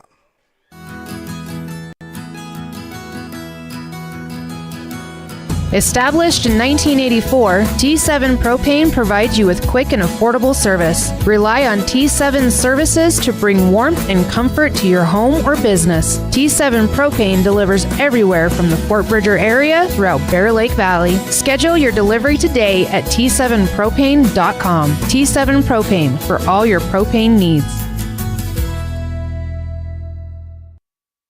you want all the amenities, a wonderful restaurant, and clean, comfortable rooms in Evanston, stay at the Best Western Dunmar Inn. Whether you're in town for high school sports, on a business trip, or traveling with the whole family, book your stay at the Best Western Dunmar Inn. It's a 5-star experience from the time you check in until you say goodbye till next time. The Best Western Dunmar Inn, supporting students and families in all their activities. Make your reservations today.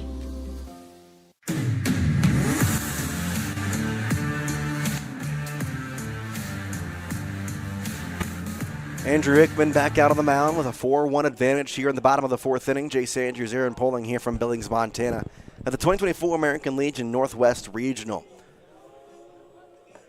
See how Hickman responds. Gave up a run the last inning, still pitching the ball very well. Runs happen. It's baseball. If every pitcher threw shutouts, Baseball wouldn't be that fun. Yeah, so everybody would be a Cy Young Award winner. It's just something that a lot of the game is, how do you respond after giving up one? Do you bounce back the next inning? Or does it kind of shake your confidence and you fall into a pattern, fall into a rhythm, and give up more? The really good ones, you get a couple of opportunities off them to score. And if you don't score on them, you're probably not getting very many opportunities the rest of the way. So let's see how Hickman does in the rest of the game.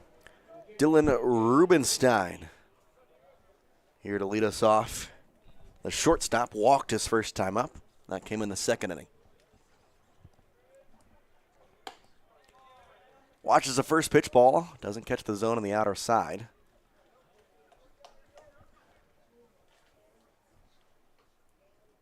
Rubenstein still looking for his first hit of the tournament. Watches a breaking ball that doesn't catch the top of the zone there, 2-0. Hey, you got to snap that one all the way through. You want to get that even lower in the zone. You catch the top of the zone with a breaking ball. It's a pitch at the batter swings. That could get crushed. 2-0.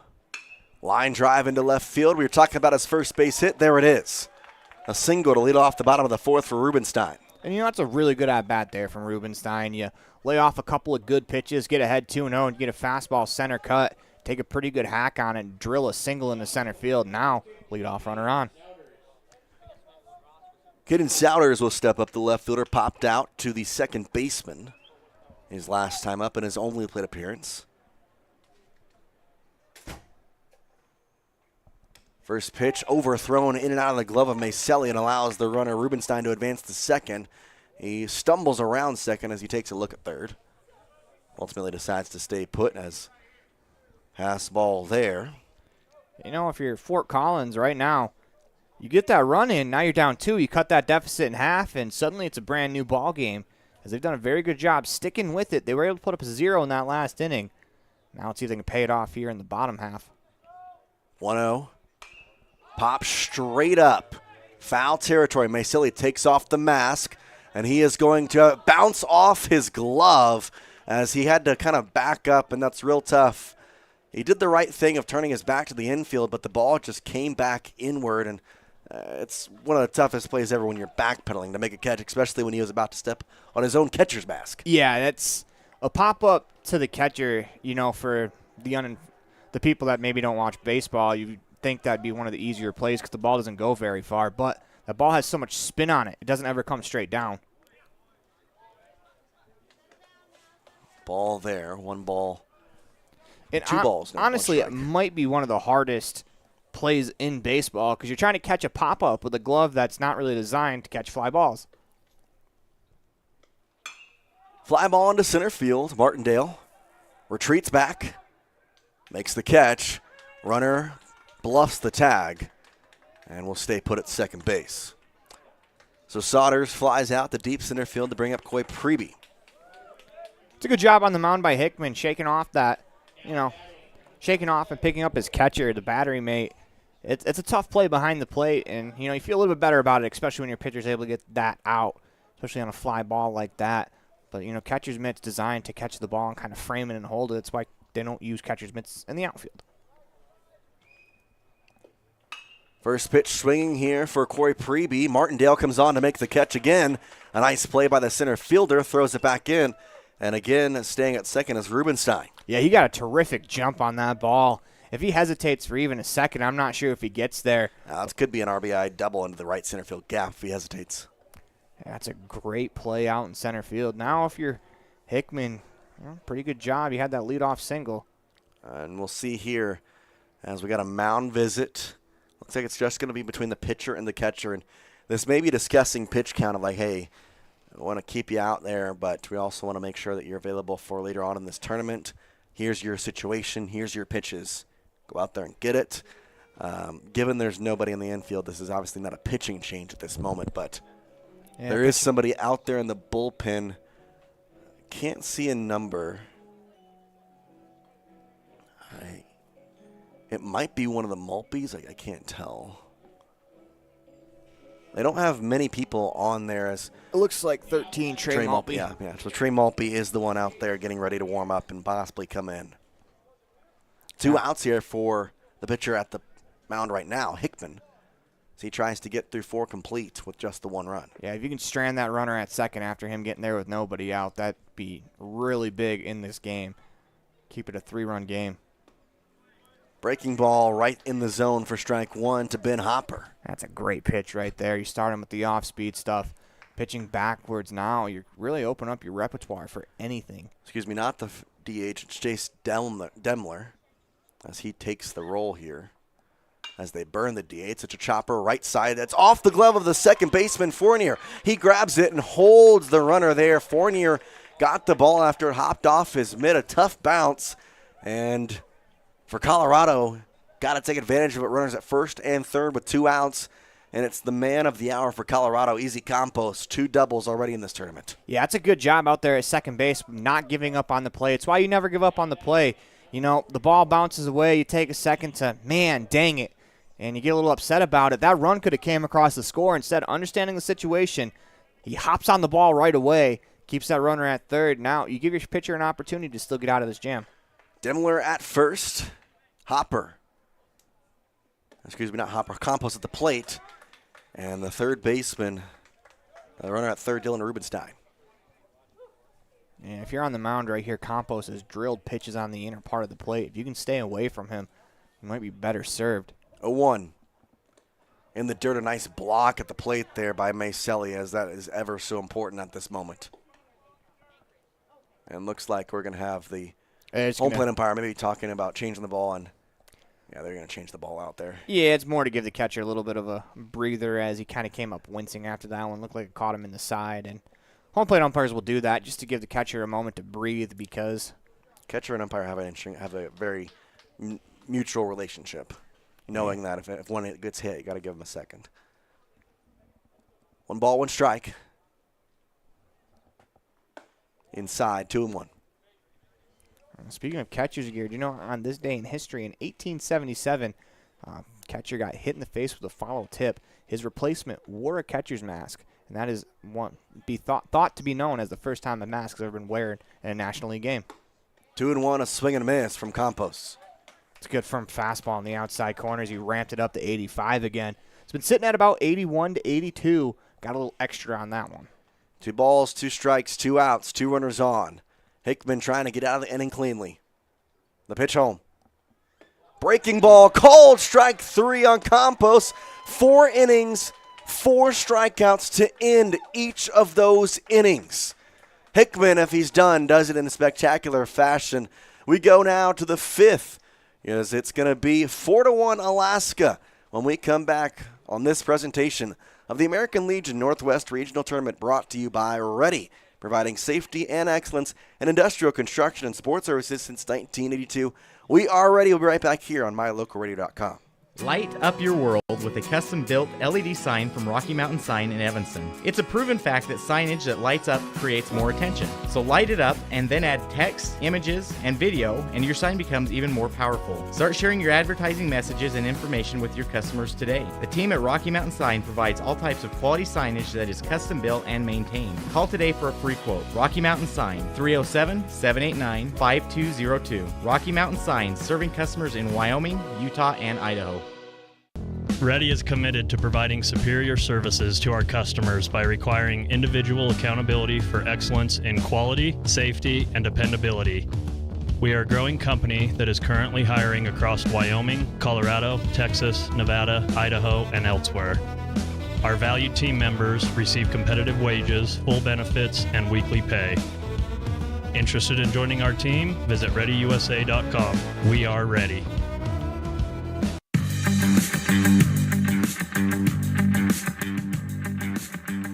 Welcome back here to the 2024 American Legion Northwest Regional. Jace Andrews, Aaron Poling as Colorado back out on the defensive side of the ball. In the top of the fifth, they're going to be taking on batters 2, 3, and 4 for Alaska. It's starting off with Chase Maselli. Today he is 0 for 0, if you can believe it. Walked and had a sack bunt. Yeah, pretty productive day for not having anything on the stat sheet. It's kind of funny that baseball works out that way. You can look at a box score and it says 0 for 0, but it doesn't really tell the story of he's been in the thick of things. Without sacrifice bunting the runner over, they don't score runs. So it's a very important at-bat in the game. That just kind of goes as a footnote. First pitch to him here in the fifth. It's outside for ball 1. Chase Dimmler back out on the mound. Got time called as the ball comes out of the bullpen, and looks like we got a new guy warming up out there. Can you see the number, Aaron? I can't tell from this angle. There's somebody else warming up out there.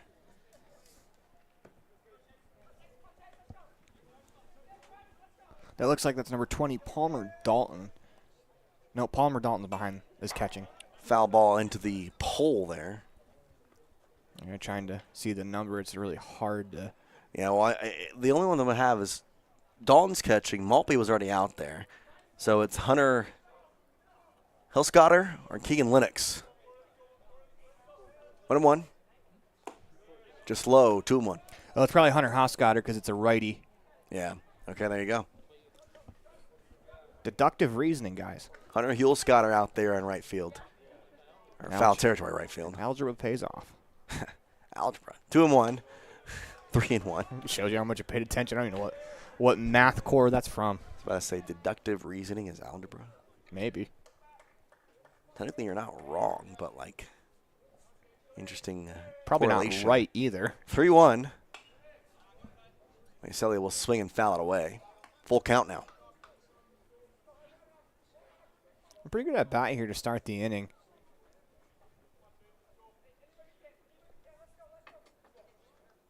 That's number 22. As that's Colby Jensen warming up. He pitched yesterday for 1 out. Little ground ball to the shortstop. Rubenstein has it in the glove. Throws it across to the new first baseman over there. As Max Bronson back over at first. That's where the DH was burned. Hopper out of the game today. Jake Rafferty will step up. 1 for 2 on the day. Had a single and came around to score. Also has an RBI to his name. He scored due to that aggressive base running back in the third inning as a ball on a double play ball dropped at first base, and he aggressively came home from third. You know, base running's been really key for the service team. You know, getting those runs in the first 3 innings. A lot of it came on their extra aggressiveness. 1-0. Check swing from Rafferty. It's a called strike. And it's 89 miles an hour with that pitch moving in on the hands of the hitter. It's really tough to square up. Has explosive stuff on the mound. 1-1. Up high with that one. 2 balls, 1 strike. Getting into the latter innings of this one with Alaska on top 4-1.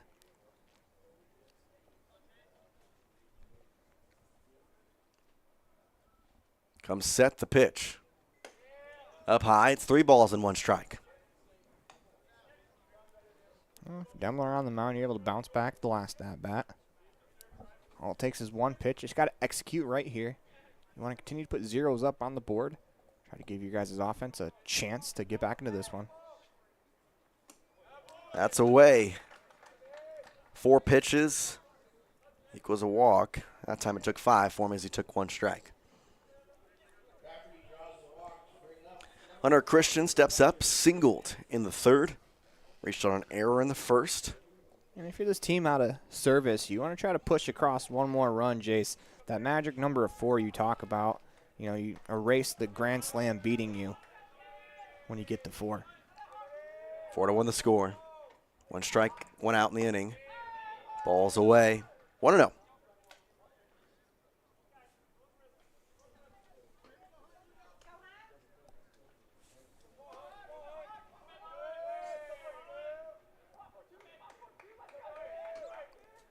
One and oh. Line drive into center field. Miller right there to make the catch. And there is now 2 gone. It's a great read there by Miller out in center field. You know, that play, he makes it look really easy because it's a line drive right at him, takes a couple steps, makes the play. But that ball right at you as an outfielder, that is the hardest read to make because the only read you have is go in or out, and sometimes that ball just seems to float a little bit more on a line than you think it does. Colby Jensen steps in. He was the pitcher warming up last time we looked. See if he'll come in the top of the 6th inning. Or rather, bottom of the 5th. Oftentimes when an outfielder makes the ordinary extraordinary, it's on a line drive right at him. 1 ball, no strikes, 2 outs. Jensen today, he has struck out and reached on a fielder's choice. Fastball outside, 2-0.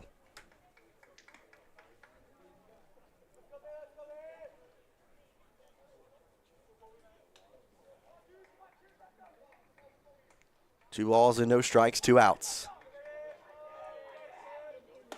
Swing and a miss, 2-1.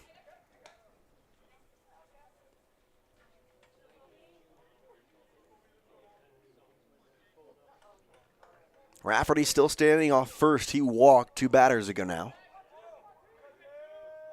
Coming home is Demler. Lined out of play behind us for strike number 2. The Eugene Challengers watching the game in the third base line bleachers, awaiting their opponent in the 2-0 game. One of these teams will play them. The loser will head to the 4 p.m. game tomorrow against Cheyenne.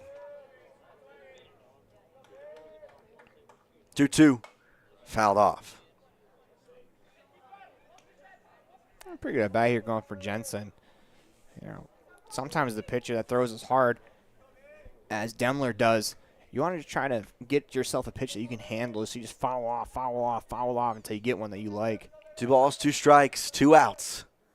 Up high with that one, 3-2 now, and the runner at first, Rafferty, he'll be off on the pitch.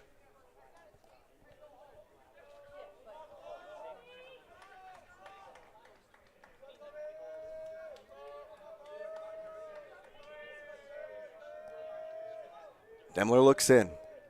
Rafferty, a big lead at first as he's going to take off as soon as they go. Demler, the pitch. Jensen swings, and it gets away from the catcher. Jensen takes off to first. He's going to get there on the strikeout.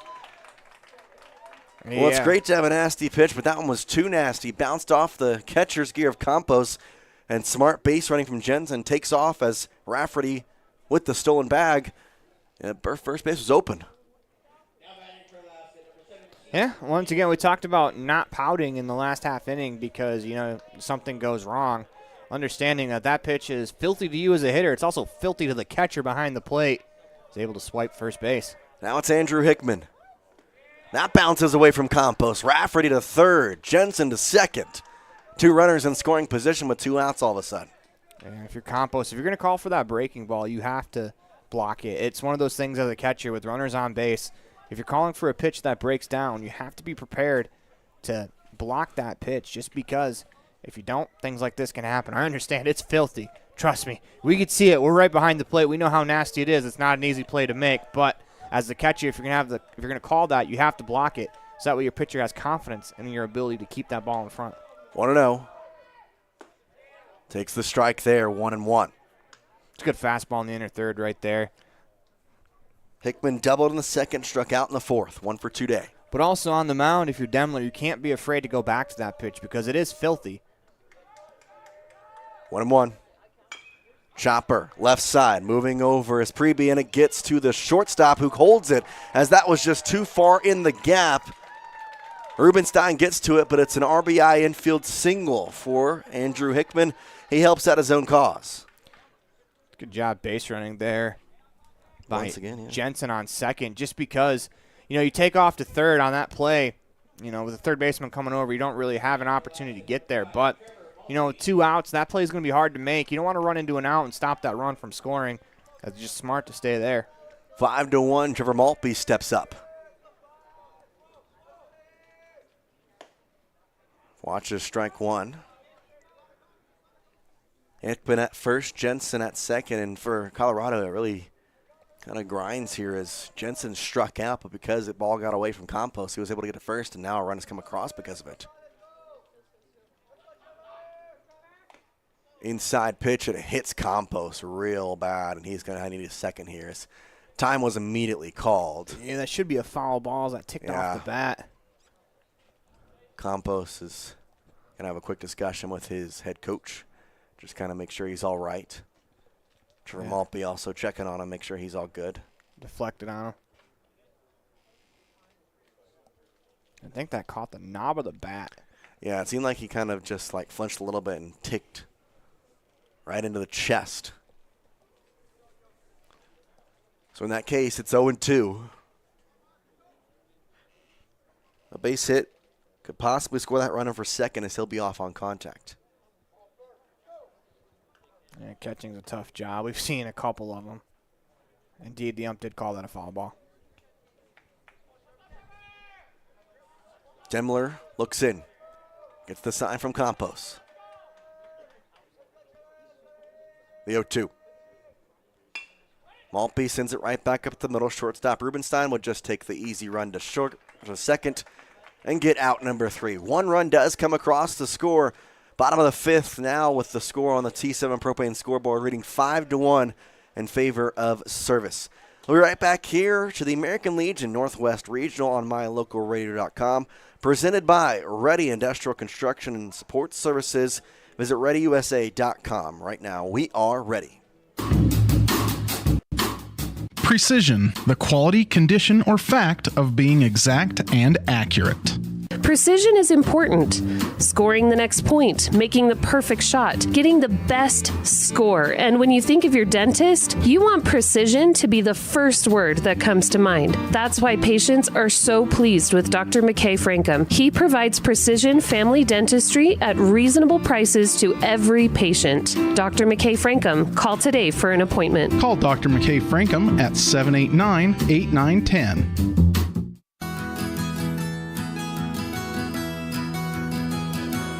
Established in 1984, T7 Propane provides you with quick and affordable service. Rely on T7 services to bring warmth and comfort to your home or business. T7 Propane delivers everywhere from the Fort Bridger area throughout Bear Lake Valley. Schedule your delivery today at T7propane.com. T7 Propane for all your propane needs.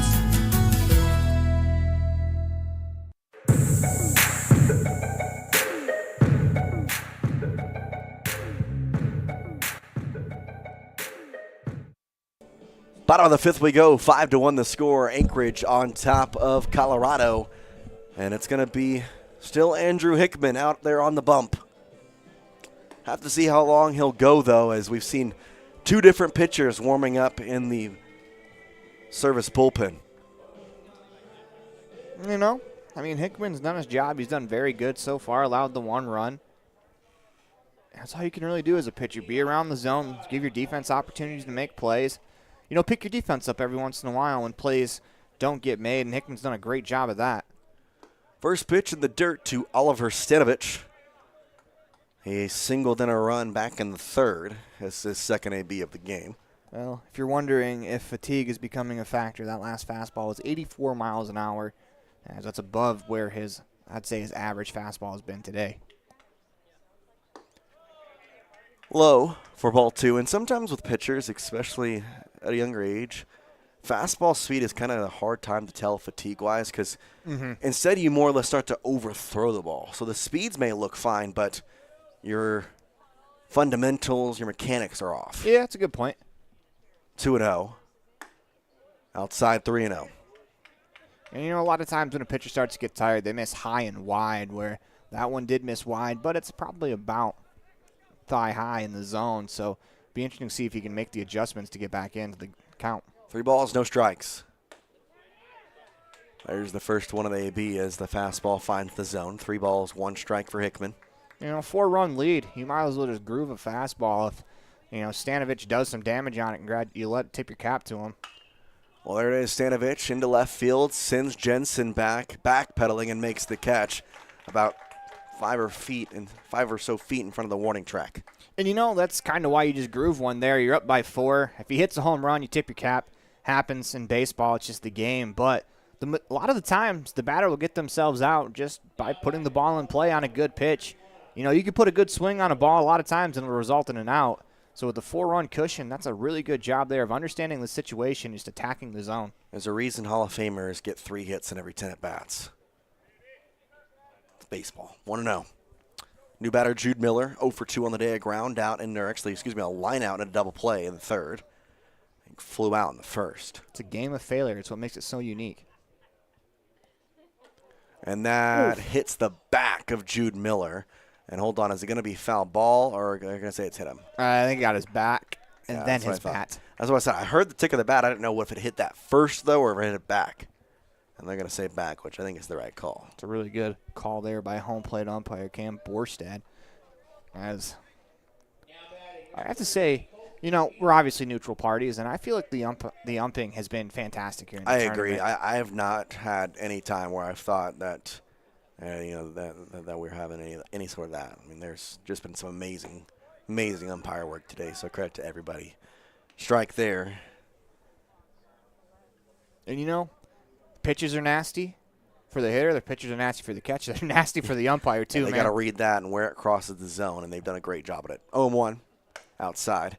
So I give a quick thank you to the umpire-in-chief, Nick Stevens, Aldo Moore, one of the umpires from Nevada, Craig Mills from Idaho, Cole Pryor from Montana, Josh Henwood from Wyoming, and Cameron Borstad, our home plate umpire tonight from right here in Montana. 1 ball, 1 strike, 1 out, runner at first. Fly ball driven into center field. Right there is Martindale on the right center field gap to make the catch. Hickman's done a fantastic job of just attacking the zone and having the batters put the ball in play. And, like you said, 70% of the time the ball's probably going to be an out. So it's a great job. Up by 4. He's been super impressive. He's done a great job pitching to contact and also has 4 Ks to his credit. So not like he's letting go of the strikeouts. Yeah, but they don't like to strike people out with 2 outs. So he has done that, I kid you not, bouncer foul on the third base line. Every time. To end the first, to end the second, to end the third, to end the fourth. Yep. So. And you said he had 4 strikeouts? 4 strikeouts. Every single one has been to end the inning.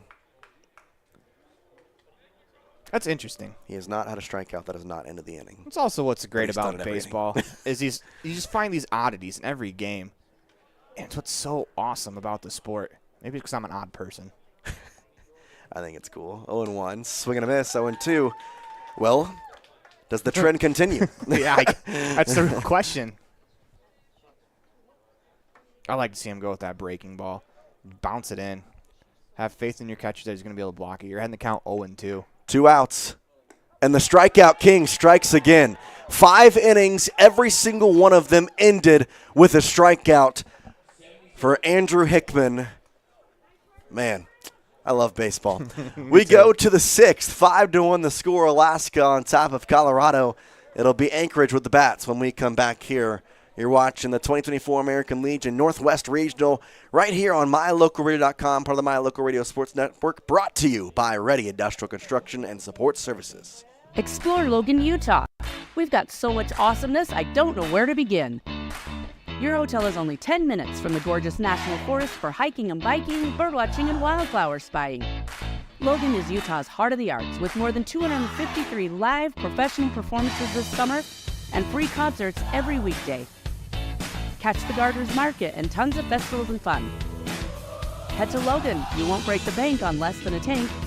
ExploreLogan.com. The crew of Rocky Mountain Yeti have found themselves searching the wilderness for the elusive Yeti, traveling through the rugged terrain in one of their premium rides found at Rocky Mountain Yeti. Coming up to a clearing, the crew finally gets a glimpse at what they've been searching for, the great Yeti deal from Rocky Mountain Yeti. Visit today and see why legends are driven. 100 Wasatch and 130 North 3rd Street, Evanston.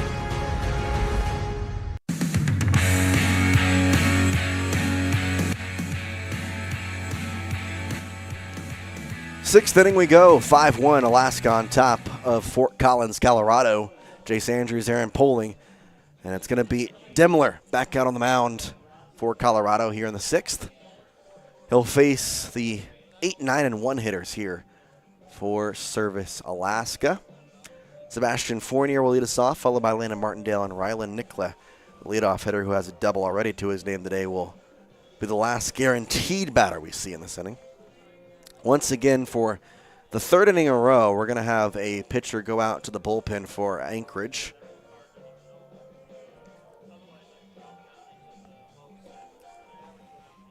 Looks like it's Hunter Hulscotter.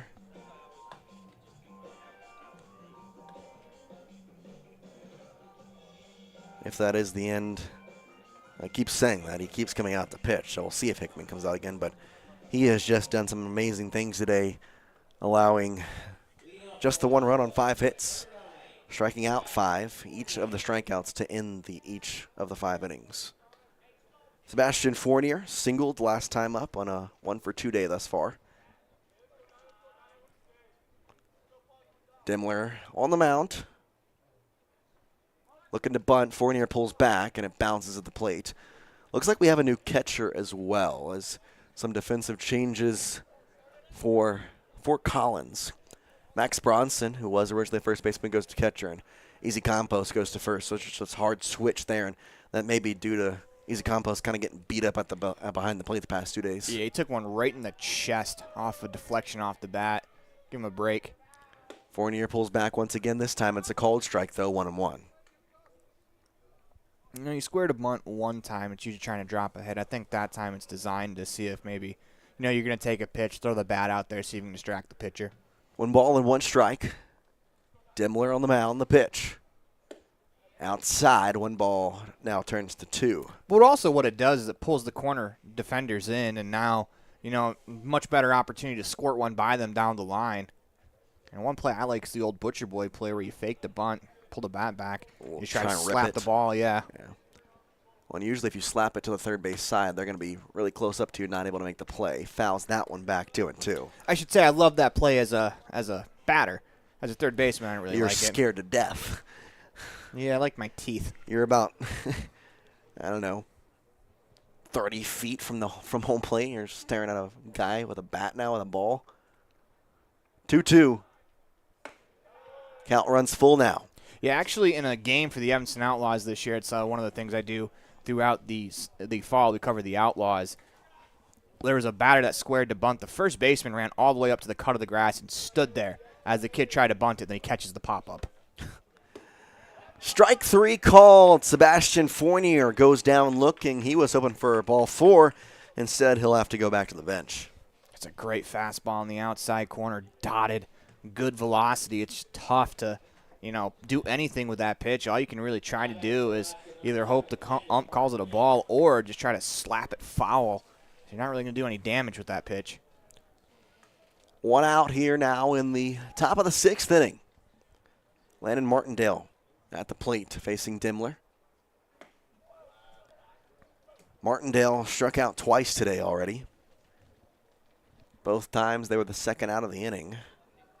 Trying to avoid that happening for the 3rd time here in the top of the 6th.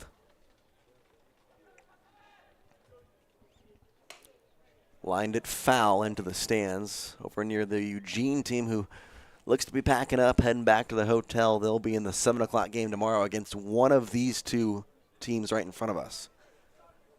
Right now, if the score holds, it'll be Anchorage playing in that 7 o'clock game once again. Martindale has that pitch go inside on him, 2-1. This Anchorage Alaska team, they keep fighting, they keep battling. Each year there seems to be a team, Jace, that kind of, I don't want to say comes out of nowhere, but maybe surprises some people. And this Anchorage Alaska team's probably putting their bid in to be that team.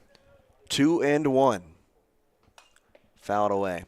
Well, it's funny you mentioned that because obviously being here around the teams, kind of understanding the situations. The Eugene team, who's now 2-0, headed to that 2-0 game tomorrow night, as I've mentioned, they were the projected state champs of Oregon last year.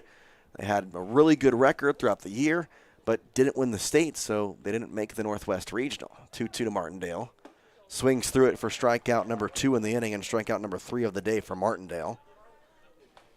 Brings up Ryan Nickle for the third batter of this inning and 2 outs. For Alaska, though, it's been Eagle River coming to this tournament for the past couple seasons. Yeah. Now you have this team from Service area and high school area in Anchorage, and you think about kind of coming into this tournament. Okay, well, you have the reigning champs from last year, Cheyenne. They're expected to do well. They're obviously into day 3, although losing day 1 to the Eugene team. And you're thinking, well, Eugene is expected to be here just because they wanted to be here last year. Now they're here, and they have unfinished business. But this Alaska team is kind of a different way. Nickle watches a strike on the first pitch he sees 0-1. Now, again, a very good record for them coming in. 30-5 is the record we have for this Anchorage team. So definitely worthy of being here. But just you never know what to expect from the Alaska team, especially when you haven't seen before in this regional. 1-1. Yeah, house money is the best money to play with. And, they kind of had a feeling that maybe they're playing with some house money. They got to really, not necessarily house money, but coming into the tournament, you're not the expected team to be here. Teams might kind of overlook you a bit, but that shouldn't happen anymore. Chopper on the ground to the shortstop, Rubenstein. A chance for a 1-2-3 inning is complete. Campos at first base makes the catch. And for the first time today, Anchorage has retired in order. Bottom of the 6th, Colorado trying to get something going, down by 5. I'll be right back here from Billings, Montana, and the American Legion Northwest Regional, right here on MyLocalRadio.com, presented by Ready, providing safety and excellence in industrial construction and sports services since 1982. We are ready. The perfect mix of different ingredients can create the most delicious creation. Successful people have the ability to bring many different individuals together who work, collaborate, show kindness, use problem-solving skills, and include each individual's talents and gifts to create new inventions, compose beautiful music, and find ways to make the world a better place. At Uintah County School District Number 1, we work together every day to promote student success. Uintah County School District Number 1, Pathway to Excellence. Ready has provided safety and excellence in industrial construction and support services since 1982. Our experts self-perform all phases of construction on new or existing structures, such as site excavation, access road creation, concrete foundations, welding, and the installation and maintenance of piping, tanks, metal buildings, and more. Our turnkey services will have your facility operational quickly and safely. Interested in joining our team? Visit ReadyUSA.com. We are ready.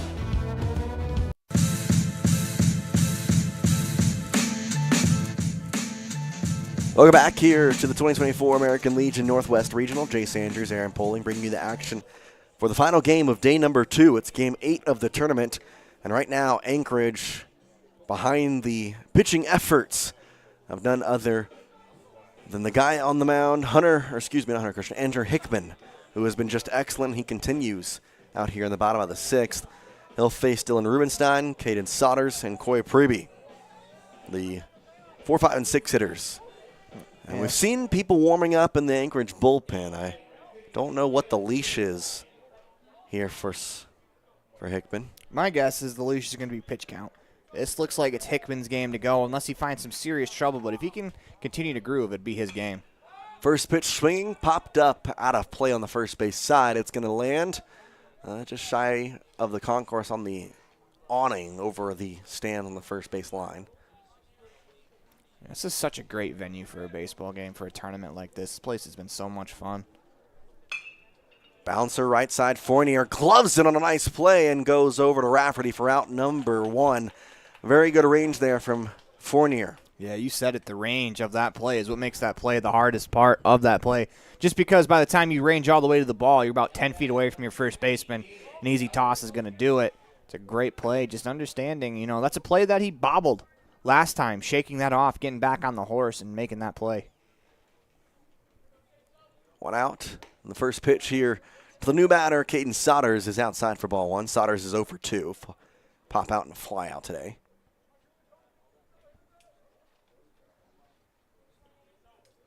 One and 0. The pitch home from Hickman is going to be hit into center field.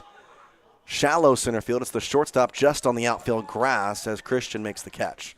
That's a good job using the priority there on the infield for this Alaska team. Shortstop, you can hear him calling for the ball. Mine, ball. It's a great job.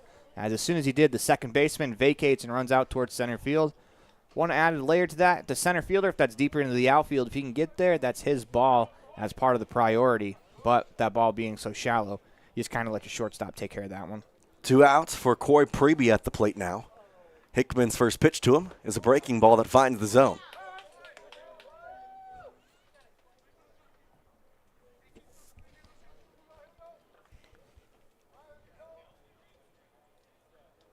Oh, 1. Chopper left side. It'll go foul. And yep. You read my mind.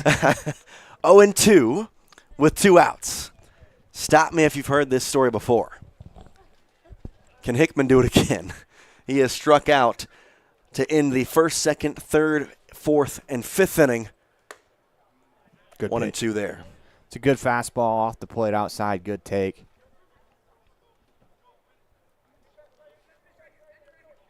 Two outs. See if he tries to bust him up and in with a fastball. Preby's 0 for 2 today. Ground out and a line out. Hickman would love a strikeout. The 1-2. Doesn't get it this time. Fly ball into deep right field. Sends back Maltby, who ranges to make the catch. And for the first time today, you see Hickman smile off the mound. He was looking. He knew the situation. He has 5 strikeouts, though, in 6 innings of 1-run baseball. Can't ask for much more than that out of your Alaska pitcher. We go now to the 7th. Alaska, one final chance to add on to their 4-run lead. And then it'll be the final 3 outs for Colorado after that. The 2024 American Legion Northwest Regional is brought to you by Ready Industrial Construction and Support Services right here on mylocalradio.com. At UNT County School District number 6, each student is important. Each student has different interests. Each student has unique talents and areas for growth and development. We love and appreciate each student, and we work hard to make sure we are meeting the needs of each student so that when we all come together, we create a powerful school district filled with individual students headed for success. UNT County School District number 6 in Lyman. It's a great day to be an Eagle. WattSmart is Rocky Mountain Power's energy efficiency program. WattSmart provides rebates to residential customers for energy efficiency upgrades made around the home. Devices and appliances that use electricity in your home can usually be made more efficient, and that can save you money and energy. When you decide to make upgrades, we have rebates available for you. Visit wattsmarthomes.com today.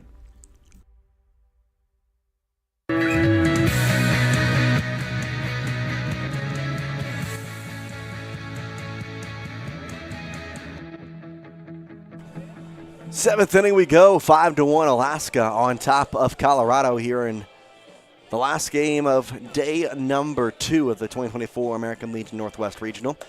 2 teams already sent home in this one as Missoula, the state champs of the state we were in, Montana. They were sent home by Cheyenne today.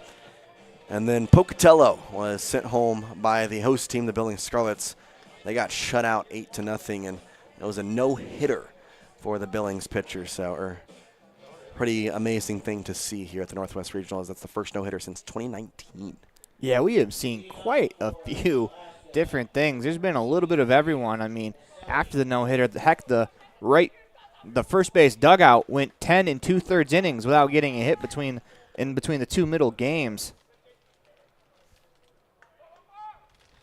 On the ground, first base line, it's a foul ball. Late call there. Campos made a diving stop, and it is going to indeed be a foul ball as Chase Maselli will have to go back to the batter's box. He is 0 for 1 today. A walk, a sac bunt. He came around to score once. He also has a stolen bag.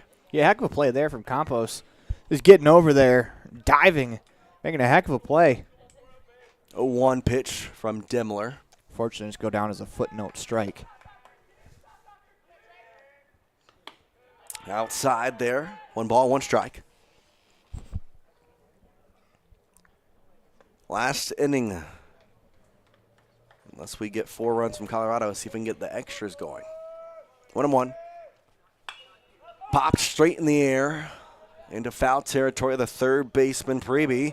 He makes the catch, leaning back toward the fair territory.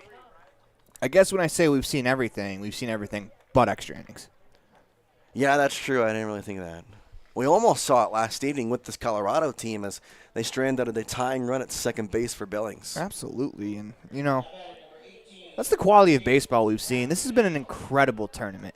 It's been so much fun. Not only is the venue awesome, you get the mountains in the background. You see the cars driving across the expressway. The play on the field's been terrific. That may be the best part. Jake Rafferty takes a strike here on the first pitch he sees in the 7th inning. Absolutely. Rafferty singled in the 3rd, walked in the 5th as an RBI and 2 runs scored. 1 for 2 on the day, a 1 pitch. Low for ball 1. Light shining down here, Thursday night action in Billings, Montana. It's our second 1-0 game of the day, as Alaska trying to make themselves 2-0 with this 5-1 lead. Inside, almost gets Rafferty. It's funny, the dugout screaming, yeah, and they're excited, and it's not that exciting when you're in the batter's box if you're Rafferty. That pitch was up and in with some heat on it, too. That was an 84-mile-an-hour fastball that buzzed the tower. That's not fun as a hitter. 2-1 to Rafferty. He checks his swing. They're going to check. He did not go 3-1. It's a lot easier to say wear it than actually wear it. I was going to say, my favorite is, in the dugout screaming, wear it out of fastball at your head, and it's, no. You do it then. 3-1 here coming to Rafferty. Fastball a little low, ball 4. He takes a walk, the second walk he has had in today's game. 3rd time in a row he's reached safely. It's kind of funny. We were talking about hit by pitches. We saw a record broken in this tournament for hit by pitches in a season. For the American Legion, right? Yes, sir. Mason Tafoya of the Cheyenne Sixers has been hit with 31 pitches. Didn't get hit today, though, which is probably the exception instead of the norm. As he stands on the plate, I don't know what it is. It must have a magnet or something as we're going to get a pitching change. New pitcher coming on. We'll take a break. 5-1 the score here with 1 out in the top of the 7th and a runner on. We'll get to the name of the new pitcher when we come back here on mylocalradio.com at the 2024 American Legion Northwest Regional from Billings, Montana. Brought to you by Ready Industrial Construction and Support Services. Ready has provided safety and excellence in the industrial construction and support services since 1982. We have the crews and equipment for hydro excavation, dirt and equipment hauling, as well as produced and potable water hauling. We also offer septic tank cleaning services, portable toilets, and roll-off dumpster rentals for facility shutdowns, on location or for your next outdoor event. Call us today to discuss how we can help with your next project. Interested in joining our team? Visit ReadyUSA.com. We are ready. Foot pain can make even the simplest things a struggle. Dr. Chad Brady is a foot and ankle surgeon who listens to your concerns, offering a variety of solutions to get you back on your feet and out of pain. Dr. Chad Brady can help you get back to the life you deserve. Don't let foot pain stop you from living your life. Schedule an appointment today. Dr. Chad Brady, Uinta Medical Group. Call or schedule online at evanstonanytime.com. Let's stop into Mountain West Business Solutions to see what Randy and the team are up to today. Randy has printed out testimonials from satisfied customers. Let's see what some of them say. Bar none, the best customer service in the industry. Mountain West has been perfect for our business needs. We simply could not survive as a business without Mountain West Business Solutions. For all your equipment, printing, and software solution needs, Mountain West Business Solutions. 866-583-9925.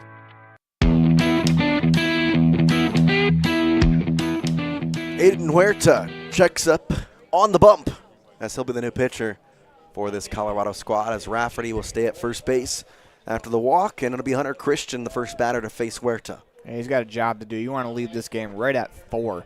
Give yourself a good chance or a better chance in the bottom of the 7th. 1 out in the inning. That came out of the pop out of Chase Maselli.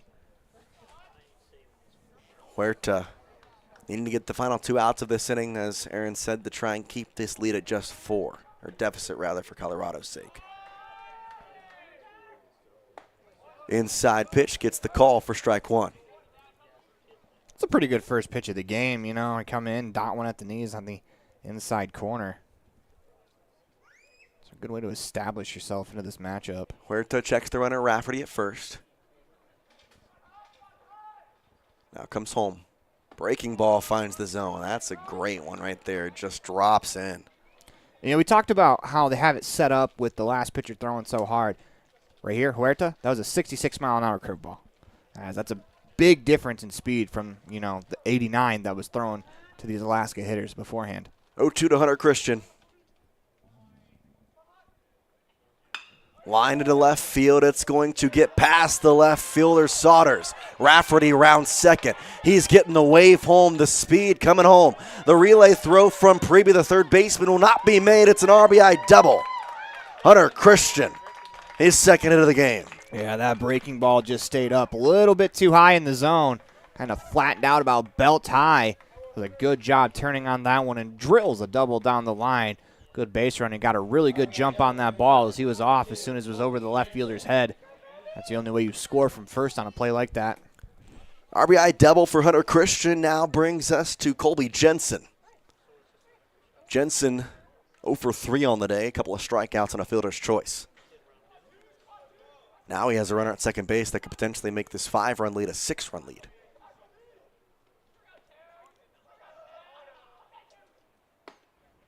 Breaking ball finds the zone for strike 1 on Jensen. Well, if you're the Alaska hitters, that's 3 straight curveballs in this matchup. Seems to be the go-to pitch for Huerta. 0-1. Huerta checks the runner. Now comes home. Line into right center field, dropping fast. Center fielder Miller dives, and he makes the catch. Now the runner tagging from third, and they're going to see did he tag as they're going to tag second. He wasn't watching. The third base umpire says safe, though. So they're saying that he did tag in time. Nick Stevens on the call, and immediately the Colorado coach come out to argue. Yeah, and I think they're just going to appeal this, see if they can get together. And either way, an amazing play by Jude Miller in center field on the diving catch. And it's tough because the second base umpire, Josh Henwood, was watching to see if the ball was caught by Miller. And so that then makes the call go to the third base umpire, Nick Stevens. They'll get together and discuss whether or not he left early. Colorado fans, coaches, and players alike all thought he did. I thought he was standing on the base waiting to see if the ball dropped and then took off. But also I had one eye on each. I was watching the catch the whole way, so I've got nothing here from you. And ultimately, my opinion doesn't matter. It'll matter between the three men in the black shirts out on the field. Long discussion. The longer this gets, the more likely it's just going to stand. Yeah, they're going to call him safe, so get an extra runner there. A nice tag up from Hunter Christian. He's at third. Yeah, that's still a really great play out in center field, you know. When you have 2 outs now, I mean, all you got to do is get this guy out and strand that runner at third. Doesn't matter. Yeah, we make it sound so easy, don't we? Yeah, so easy. It's not. Andrew Hickman, by the way, at the plate, he is 2 for 3 as well. That's why we're up here. Yeah. Just in case you were wondering, I did not make the varsity baseball team. I did not make the major leagues. Or even sniff them. That'd be kind of weird to sniff the major leagues. Told you, odd guy. Hickman's watch the first pitch for strike 1. Yeah, Huerta on the mound kind of pitches backwards, which what that means is use the off-speed stuff to get ahead and then try to sneak that fastball by for the out pitch. You know, it makes your fastball look a little bit quicker when you're going consistently off-speed.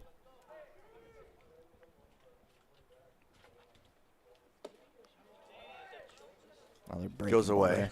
What am I? Breaking ball sits around 67. The fastball has been clocked at 75 a couple of times. And, you know, when you compare it to other velocities that we've seen here, it's on the slower end. But the way to combat that is to pitch backwards. That's exactly what he's doing here. The only issue, though, is that breaking ball, if you hang it it's a pitch that if you catch up to it, you can drill. The 1-1 pitch finds the zone with the breaking ball. Hunter Christian still at third base, 90 feet away from becoming the 7th run of the game for Alaska. See, and that's 3 straight breaking balls to Hickman. And I wonder if maybe right here a fastball top of the zone is your out pitch. You might not get the strikeout, but a pitch that's really hard to put in play with good contact. 1-2, strike 3 called. Huerta strikes out the last batter, and he doesn't realize that was the 3rd out. He was ready for the ball to come back to him, looks around and says, oh, well, I'll go back to the dugout. I'll take that. It's the final chance for Colorado. They're down by 5. And we'll see who Alaska puts out on the mound to try and get the final 3 outs. Is it Hickman, or will they go to the bullpen? Find out when we come back. This is a presentation of the American Legion Northwest Regional, brought to you by Ready, promoting safety and excellence in industrial construction and support services since 1982.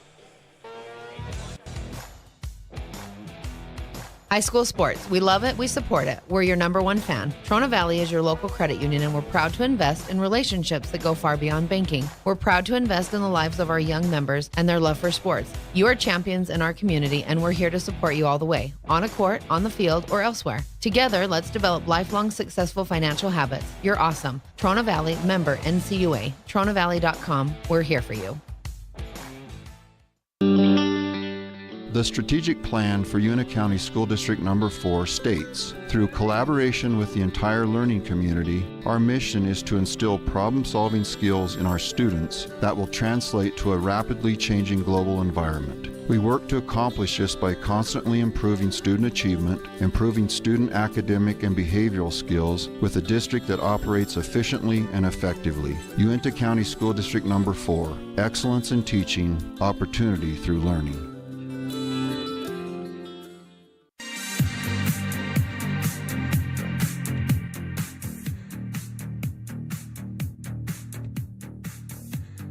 Bottom of the 7th we go, and it's Hickman on the mound trying to complete the complete game 1-run opportunity and the win. And he's been fantastic. He's at 85 pitches, so he's got 20 to get through this inning. It's not a guarantee. You have to be very efficient with your pitches, but, you know, still completely possible, as obviously this service team, they would really like to get out of this game without that additional arm being used. Adrian Huerta will be the leadoff batter, as he was the pitcher that came in and, given the DH was erased, he fits into the 7-hole, 7-8-9 here for Hickman to try and finish off the game. And the ball there to the catcher as he can't get it on the glove. Maselli watches it bounce away, 1-0. That's one of those that nobody on. You're in your stance. No reason to no really try and twist your body, too. Huerta watches the fastball inside. Huerta here in his first AB in the bottom of the 7th, and that's a tough thing to do, to come out, especially down by 5. You'd really like to get this leadoff hitter on, especially with Easy Compost on deck. You have to wonder if the Colorado team is looking to see a strike each at bat. Well, they're not going to see one thus far in this one, 3-0. And you know, especially after the first 3 minutes, you're definitely taking here behind 6-1. The one thing you really need is you need base runners. Ultimately, you can't get to the tying runner unless you get base runners. I know it sounds silly to say, but a really good way to do that late in the game is to see a strike. 3-0 up high, and Huerta, 4 pitches, he's on first base. Down by 5, you need base runners, that's a good start. Easy Compost will step up, doubled back in the 3rd inning. And it looks like this may be the end of the line for Hickman here, is seeing a couple of guys warming up and with the runner on and needing the last 3 outs. Head coach out there. We'll see if he's done. A gentle reminder. A lot of times when a coach goes out there, there's a magic elixir that coaches have where you say certain things that, you know, just kind of remind your pitcher to lock in and remember that mechanical thing that they struggle with a little bit. Each pitcher seems to have one thing that, I don't want to say struggle, but, you know, when they're a little off, that you go back out there, you tweak that a bit, and they get right back to their form.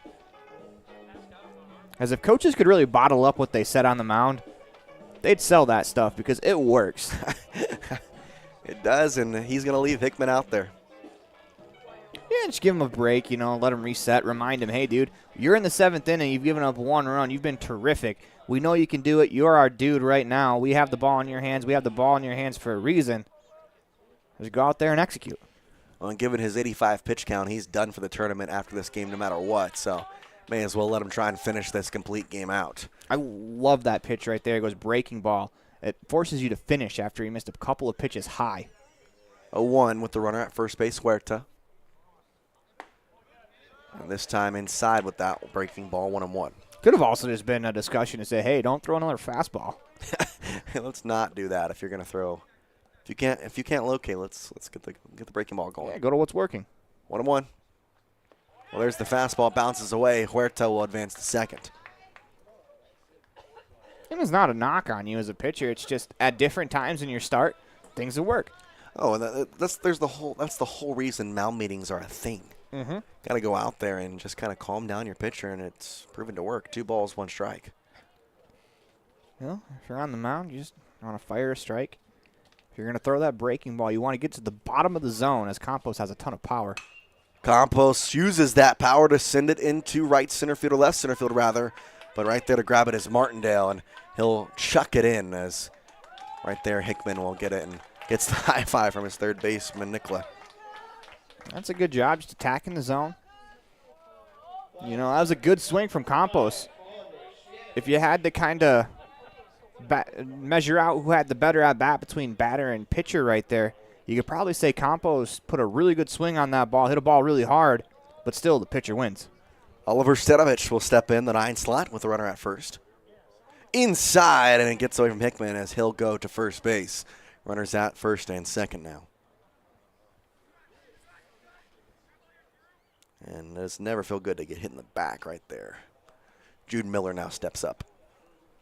That's going to be the end of the line. Yeah. Yeah. Second mound visit of the inning means it's the game for Andrew Hickman. He'll get a round of applause from the Alaska faithful that made the trek. And that'll be the end of the line for him, as going to be, looks like Hunter Christian potentially. We'll have the changes when we come back. 6-1, 2 outs needed for Alaska to get the victory and head to the 2-0 game. You're watching the 2024 American Legion Northwest Regional, brought to you by Ready here on mylocalradio.com.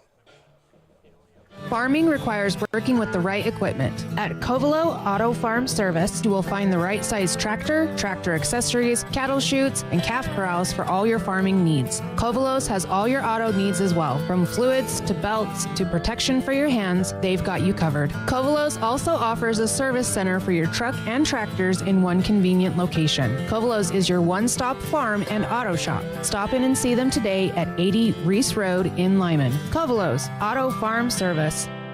There are 3 things you can always be sure of when you get your tires from Freeway Tire in Evanston. First, they offer a price match guarantee on any published price. Second, whether you're driving across the state for a sporting event or you're just driving around town, you can feel confident knowing that you have top quality tires that have been installed by tire experts. And third, you're always appreciated by the owners and staff at Freeway Tire. It's reflected in the friendly service you receive every time you visit. Freeway Tire, quality tires and great service. Stop in today, 217 Bear River Drive, Evanston. When you have an appointment with the dentist, it's reassuring to know that you're going to be seen by experienced, well-trained professionals. At Bear River Dental in Evanston, Dr. Lester, Dr. Owens, and Dr. Welch check every box. Plus, they're really nice people. Their passion to provide excellent dental care is reflected in everything from state-of-the-art equipment to professional, hardworking staff. Choose the professionals at Bear River Dental, serving patients of all ages. Call today to schedule an appointment.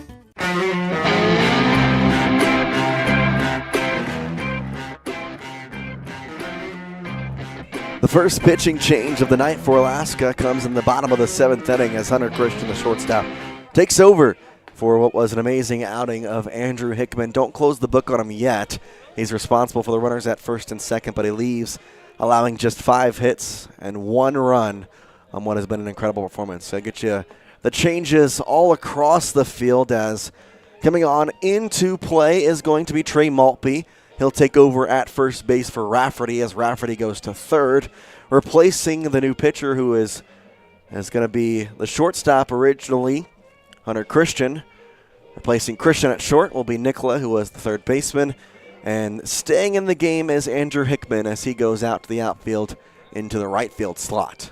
For Hickman, though, he has already clinched what would be called a quality start in Major League Baseball. That simply just means that he had a start of greater than 6 innings, or at least 6 innings, and then gave up 3 runs or less, as there's only 2 runners on. He can't give up more than 3 runs. Well, and with 2 outs, he'll clinch the win as well. And absolutely. Most importantly for this Alaska team. And save is when the tying run is in the hole. Technically, this would be a save. 2 runners on. You count the 3, that'd be 6. We'll wait for the official score, but 1 out here. Cut and a miss with the fastball, 88 miles an hour on the gun. Yeah, that's a different speed if you're seeing it 84 and then you get 88 here and 2 outs left in your game trying to score 5 runs. Christian comes home. Fastball just outside, 1-1. Yeah, I think the way that ball was caught coming across the plate kind of gave the illusion of outside just because, as a catcher, you want to frame it and snap it in place so that the umpire can see. If you're moving your glove out away from the plate, it makes it look like that pitch is a little further outside than it is. So, that's why framing is important. It's still a big aspect of the game. I know with the automatic strike zones in the minor leagues that'll eventually make it to the majors, it might not be as important coming soon. 1-1. Outside, a nice snag by the catcher, Maselli. And what kind of bums me out about that is baseball's a game of inches, of trying to steal a couple of inches. Forever we had the neighborhood play at short where the shortstop would just slide his foot by the corner of the bag to throw it across so he doesn't get taken out. And, all those types of plays are being taken out of the game. Another snare at home plate by Maselli, 3-1 on the count, though. And for some people, that might be a good thing. Some people want you to actually have to be on the base, and, that's just kind of the way baseball is, realistically throughout the years, it's been a game of cheating. Yeah. 3-1. Fastball finds the zone. Full count for Christian. Coming to the plate as Jude Miller, who is 0 for 2 with a hit by pitch today. It's almost that you have your preference of cheating, because I don't really like that they're using sticky stuff. Yet, some people don't mind that. 3-1. On the ground, this could be 2. Fournier has it go through his legs. Center fielder coming on, and the run will score. Fournier was too focused on getting to the bag that he forgot the ball, and now a run comes in and makes it 6-2. Well, still alive. You're saying there's a chance? Oh, there's definitely a chance. Well, tying run moves on deck. I was going to say that tying run's now out of the dugout. You look over to your right on the mound, you can see him. Colton Beetleman at the plate. 1 for 3 effort today. Runners at first and second with the 1 out. Fastball finds the zone to the lefty. It's heads up by the center fielder, though, not to try to throw the runner out at home. I know that, you want to throw him out, but you do that, 2 more runners advance, and then a base hit makes it a 2-run game. That run was just a number. Swing and a miss, 0-2. Absolutely. As long as you win the game. Yeah, absolutely. It becomes more than a number if this game gets tied up. Yeah, it'll still always be the right play just because you want to force them to earn every 90 feet. 0-2. On the ground, it's going to be through the right side. Man, it's going to be Hickman coming in. The bases will be loaded, and it is the tying run at home plate here in the bottom of the 7th with 1 out. And, for the exact same reason that you just said for not throwing the ball home is the exact same reason why Fort Collins held that run at third. You don't want that runner getting thrown out at home on a play where they have the opportunity to, just because then you lose an out. And now with that runner staying put, the tying run comes into play. They actually get to play at the plate. Well, now, it didn't get this dicey yesterday, but I do want to kind of remind you back to Alaska's game against Pocatello in yesterday's contest. They had a 8-2 lead going into the 7th inning. It ended up 8-5 as they were unable to get those final 3 outs without allowing some runs. So this one a little bit more dicey, though, is the tying run actually at the plate. Tying run never reached the plate yesterday. This time Here he is, and he's in the form of Max Bronson. Yeah, if there's a person that's happy not to see Andrew Hickman on the mound anymore, it might be Bronson. Yeah, he Tough struck day. out 3 times for him. But the great thing, you can erase all of that with one swing right here. You keep the baton moving, then suddenly, who cares that you struck out 3 times against the starter? No one cares. Christian, after the mound meeting, back out. Fastball doesn't find the zone. And slowly, hope starting to be breathed into the Colorado dugout. Down by 4 with a runner at every base when 1 out. Fastball, foul tipped into the mitt for strike 1. An hour, or rather 2 hours and now 17 minutes into this game. 1-1. Swing and a miss, 1-2. Bronson trying to come through here for his team.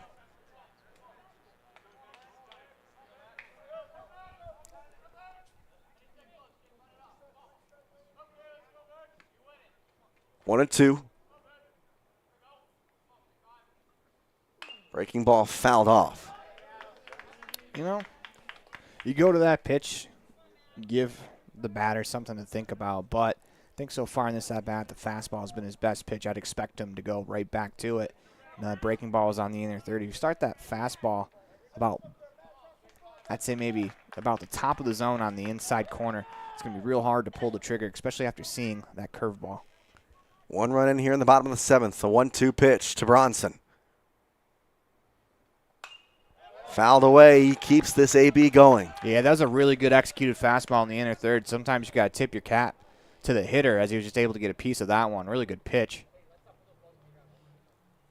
And we're going to have a mound meeting here. Mason Leach is going to go out and talk to his pitchers. After the 2 foul balls, may want to just go out there and discuss what they want to do with this next pitch and the bases loaded.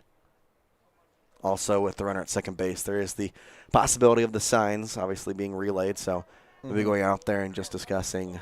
Yeah, that was a much better sign swing. switch up. Much better swing on a fastball. He was more on time with that one. As the prior fastballs before, he's a little behind. So right now, I think this would be a good time maybe to bend that curveball. 1-2. Swing and a miss on the fastball. Strike out there for out number 2. Bases remain loaded. Nope. 88-mile-an-hour fastball, top of the zone, tough to catch up to. It's a really good pitch on the mound. Dylan Rubenstein, a single today and a 1-for-2 effort, and he is the last hope at the moment with 2 outs. If you're going to go up, though, you have to get the ball up with a 4-run lead, bases loaded. The home run could change it. Fouled off by Rubenstein. Walked in the 2nd, singled in the 4th, grounded out in the 6th. Now here in the bottom of the 7th, he is the tying run. Christian looks down, gets the sign from Baselli, checks the runner. The 0-1 pitch. Bounced up there, run is going to come home to score, and it's 6-3.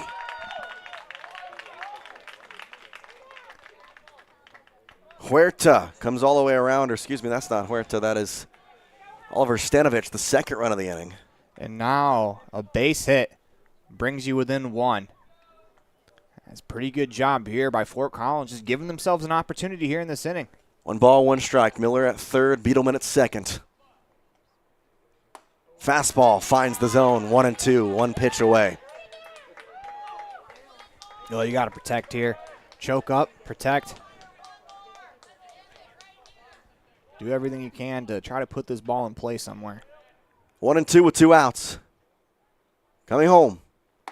Just outside, 2-2. That's a terrific pitch. 89 on the gun as Christian continues to pound the fastball. And you got that strike on the outside corner. Then you try to expand the zone just a little bit more to see if you can get that call. Tying run at the plate. The 2-2. Poked into right field. Coming on is going to be Hickman. He'll make the catch. And Alaska staves off the late effort from Colorado as they win it 6-3 and become a 2-0 in the 2024 American Legion Northwest Regional. Fitting that Hickman makes the final play. It did. It's very fitting. Hickman was the winning pitcher as he goes 6 1/3, and man, oh man, what a game there. And Alaska advances to 2-0 game. Colorado will play Cheyenne tomorrow. We'll give you the latest on everything, what to expect tomorrow, and a recap on today's games, including this one when we come back when we're watching the 2024 American Legion Northwest Regional, brought to you by Ready Industrial Construction and Support Services. Visit ReadyUSA.com. We are ready right here on MyLocalRadio.com. Growing up is all about having your independence. And YHI is here to help you gain real financial freedom with a YHI Independence Account. With an emphasis on education, growth, and experience, the YHI Independence Account prepares you to handle your own finances, so you're ready for what life throws your way. We're talking no parent or legal guardian required on your account, no risk of collections or negative reporting, and no overdraft fees. Find your independence with a YHI Independence Account today. Ready is committed to providing superior services to our customers by requiring individual accountability for excellence in quality, safety, and dependability. We are a growing company that is currently hiring across Wyoming, Colorado, Texas, Nevada, Idaho, and elsewhere. Our valued team members receive competitive wages, full benefits, and weekly pay. Interested in joining our team? Visit ReadyUSA.com. We are ready. WattSmart is Rocky Mountain Power's energy efficiency program. WattSmart provides rebates to residential customers for energy efficiency upgrades made around the home. Devices and appliances that use electricity in your home can usually be made more efficient, and that can save you money and energy. When you decide to make upgrades, we have rebates available for you. Visit wattsmarthomes.com today.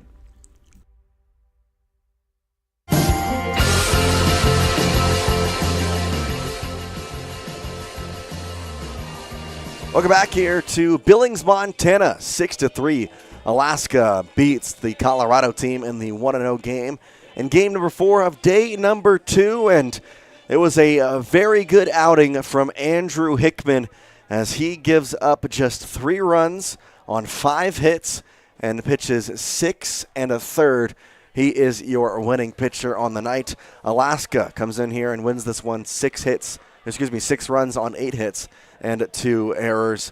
Colorado 3 runs, 6 hits, 3 errors, the final line for them. Lots of amazing performances, but really it was an Andrew Hickman night as he came in and absolutely shoved for his 6 1/3 innings pitched and was a big reason why Alaska was able to come out victorious today. Absolutely, and what a performance on the mound. You know, you come in, you throw the ball really well, you end up giving up, a few runs in the end, but ultimately your team staked you to that lead, and as a pitcher, the win stat's a little less rated than it was back in the day, but coming in, there's something to a pitcher when you're ahead the way they were, just coming out, throwing strikes, attacking the zone, and that's something that should be rewarded, and for Hickman today, it was. Losing pitcher, Caden Bate, threw 2 innings, gave up 2 runs. One of them was earned. 1 walk, 2 strikeouts. Max Bronson, Chase Dimmler, and Adrian Huerta, the other pitchers that we saw in this game for Fort Collins. And just an outstanding effort from this Alaska squad. Nick Legg goes 1 for 4. Andrew Hickman, maybe seeing him in a later segment here after the Jimmy John's Freaky Fast recap, he goes 2 for 4 as well, along with the amazing pitching performance. So 6-3 there, 8 hits for Alaska, 6 for Colorado, 2 errors on the Anchorage side, 3 errors on the Colorado side. This has been the Jimmy John's Freaky Fast recap. Let's move on to our Dr. McKay Frankham's precision play of the game. Couple of different ways we could go with this. There was some pretty good defensive plays out there, but I'm going to go offensively, and I'm going to give it to Jake Rafferty on a couple of his base running plays, as he had a single and an RBI, but he also had what I think was maybe a big play. He ran home, did not stop on that double play that ended up being dropped at first base. That was a crucial run, we found out. Well, it's the game-winning run as it stands. Yeah, that's true. That was the 4th run. Yeah.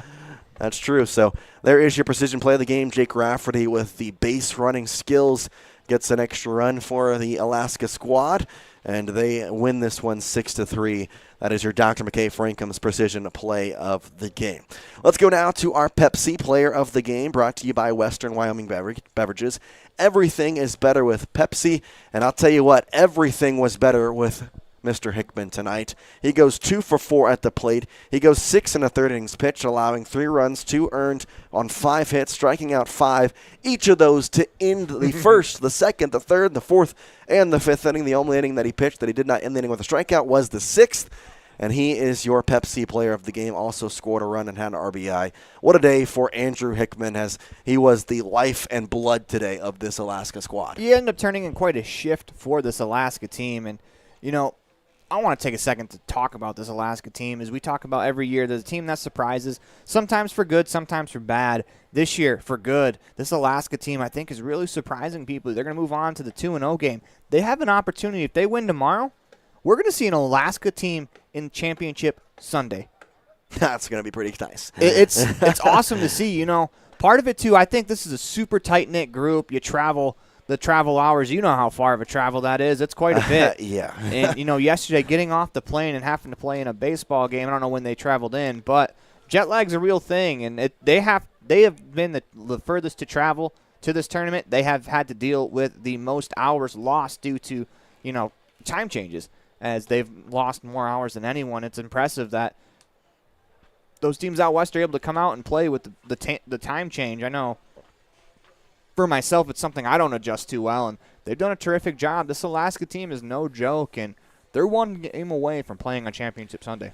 That one game will be against the Eugene Challengers tomorrow at 7 o'clock as they remain in the night game slot. The 2-0 game, it'll be Game 11, Game 3 of tomorrow's games. Starting off today, it'll be Scarlets, the Billings team, facing the Washington team Lakeside in the first game of the day at 12:30. Cheyenne will face this Colorado team at the 4 o'clock game in game number 10. And then, as I mentioned, tomorrow's third and final game of the day, the 2-0 game, the game that everybody wants to be in, because a win in that one gets you a spot into Championship Sunday. And Alaska and Eugene will be the ones to face off against each other right here under the lights about 20 or 2 hours or so from now. That does it for here. 6-3, the final score. Once again, Alaska over top of Colorado on what has been a great day of baseball here at the 2024 American Legion Northwest Regional Tournament. Today's games have been brought to you by Ready Industrial Construction and Support Services. Make sure you visit ReadyUSA.com. We are ready. We appreciate you joining us right here on My Local Radio, part of the My Local Radio Sports Network. For Aaron Poling and Dan Hubbard, I'm Jace Andrews saying peace out. Once again, the final score, Alaska 6, Colorado 3. We'll see you tomorrow for Day 3 of the 2024 American Legion Northwest Regional. Peace out from Billings. The proceeding has been a wholly owned production of MyLocalRadio.com and Cook Brothers Broadcasting, LLC. No portion of which may be used or rebroadcast without the express written consent of Cook Brothers Broadcasting, LLC. Thank you for joining us for this sports presentation on MyLocalRadio.com.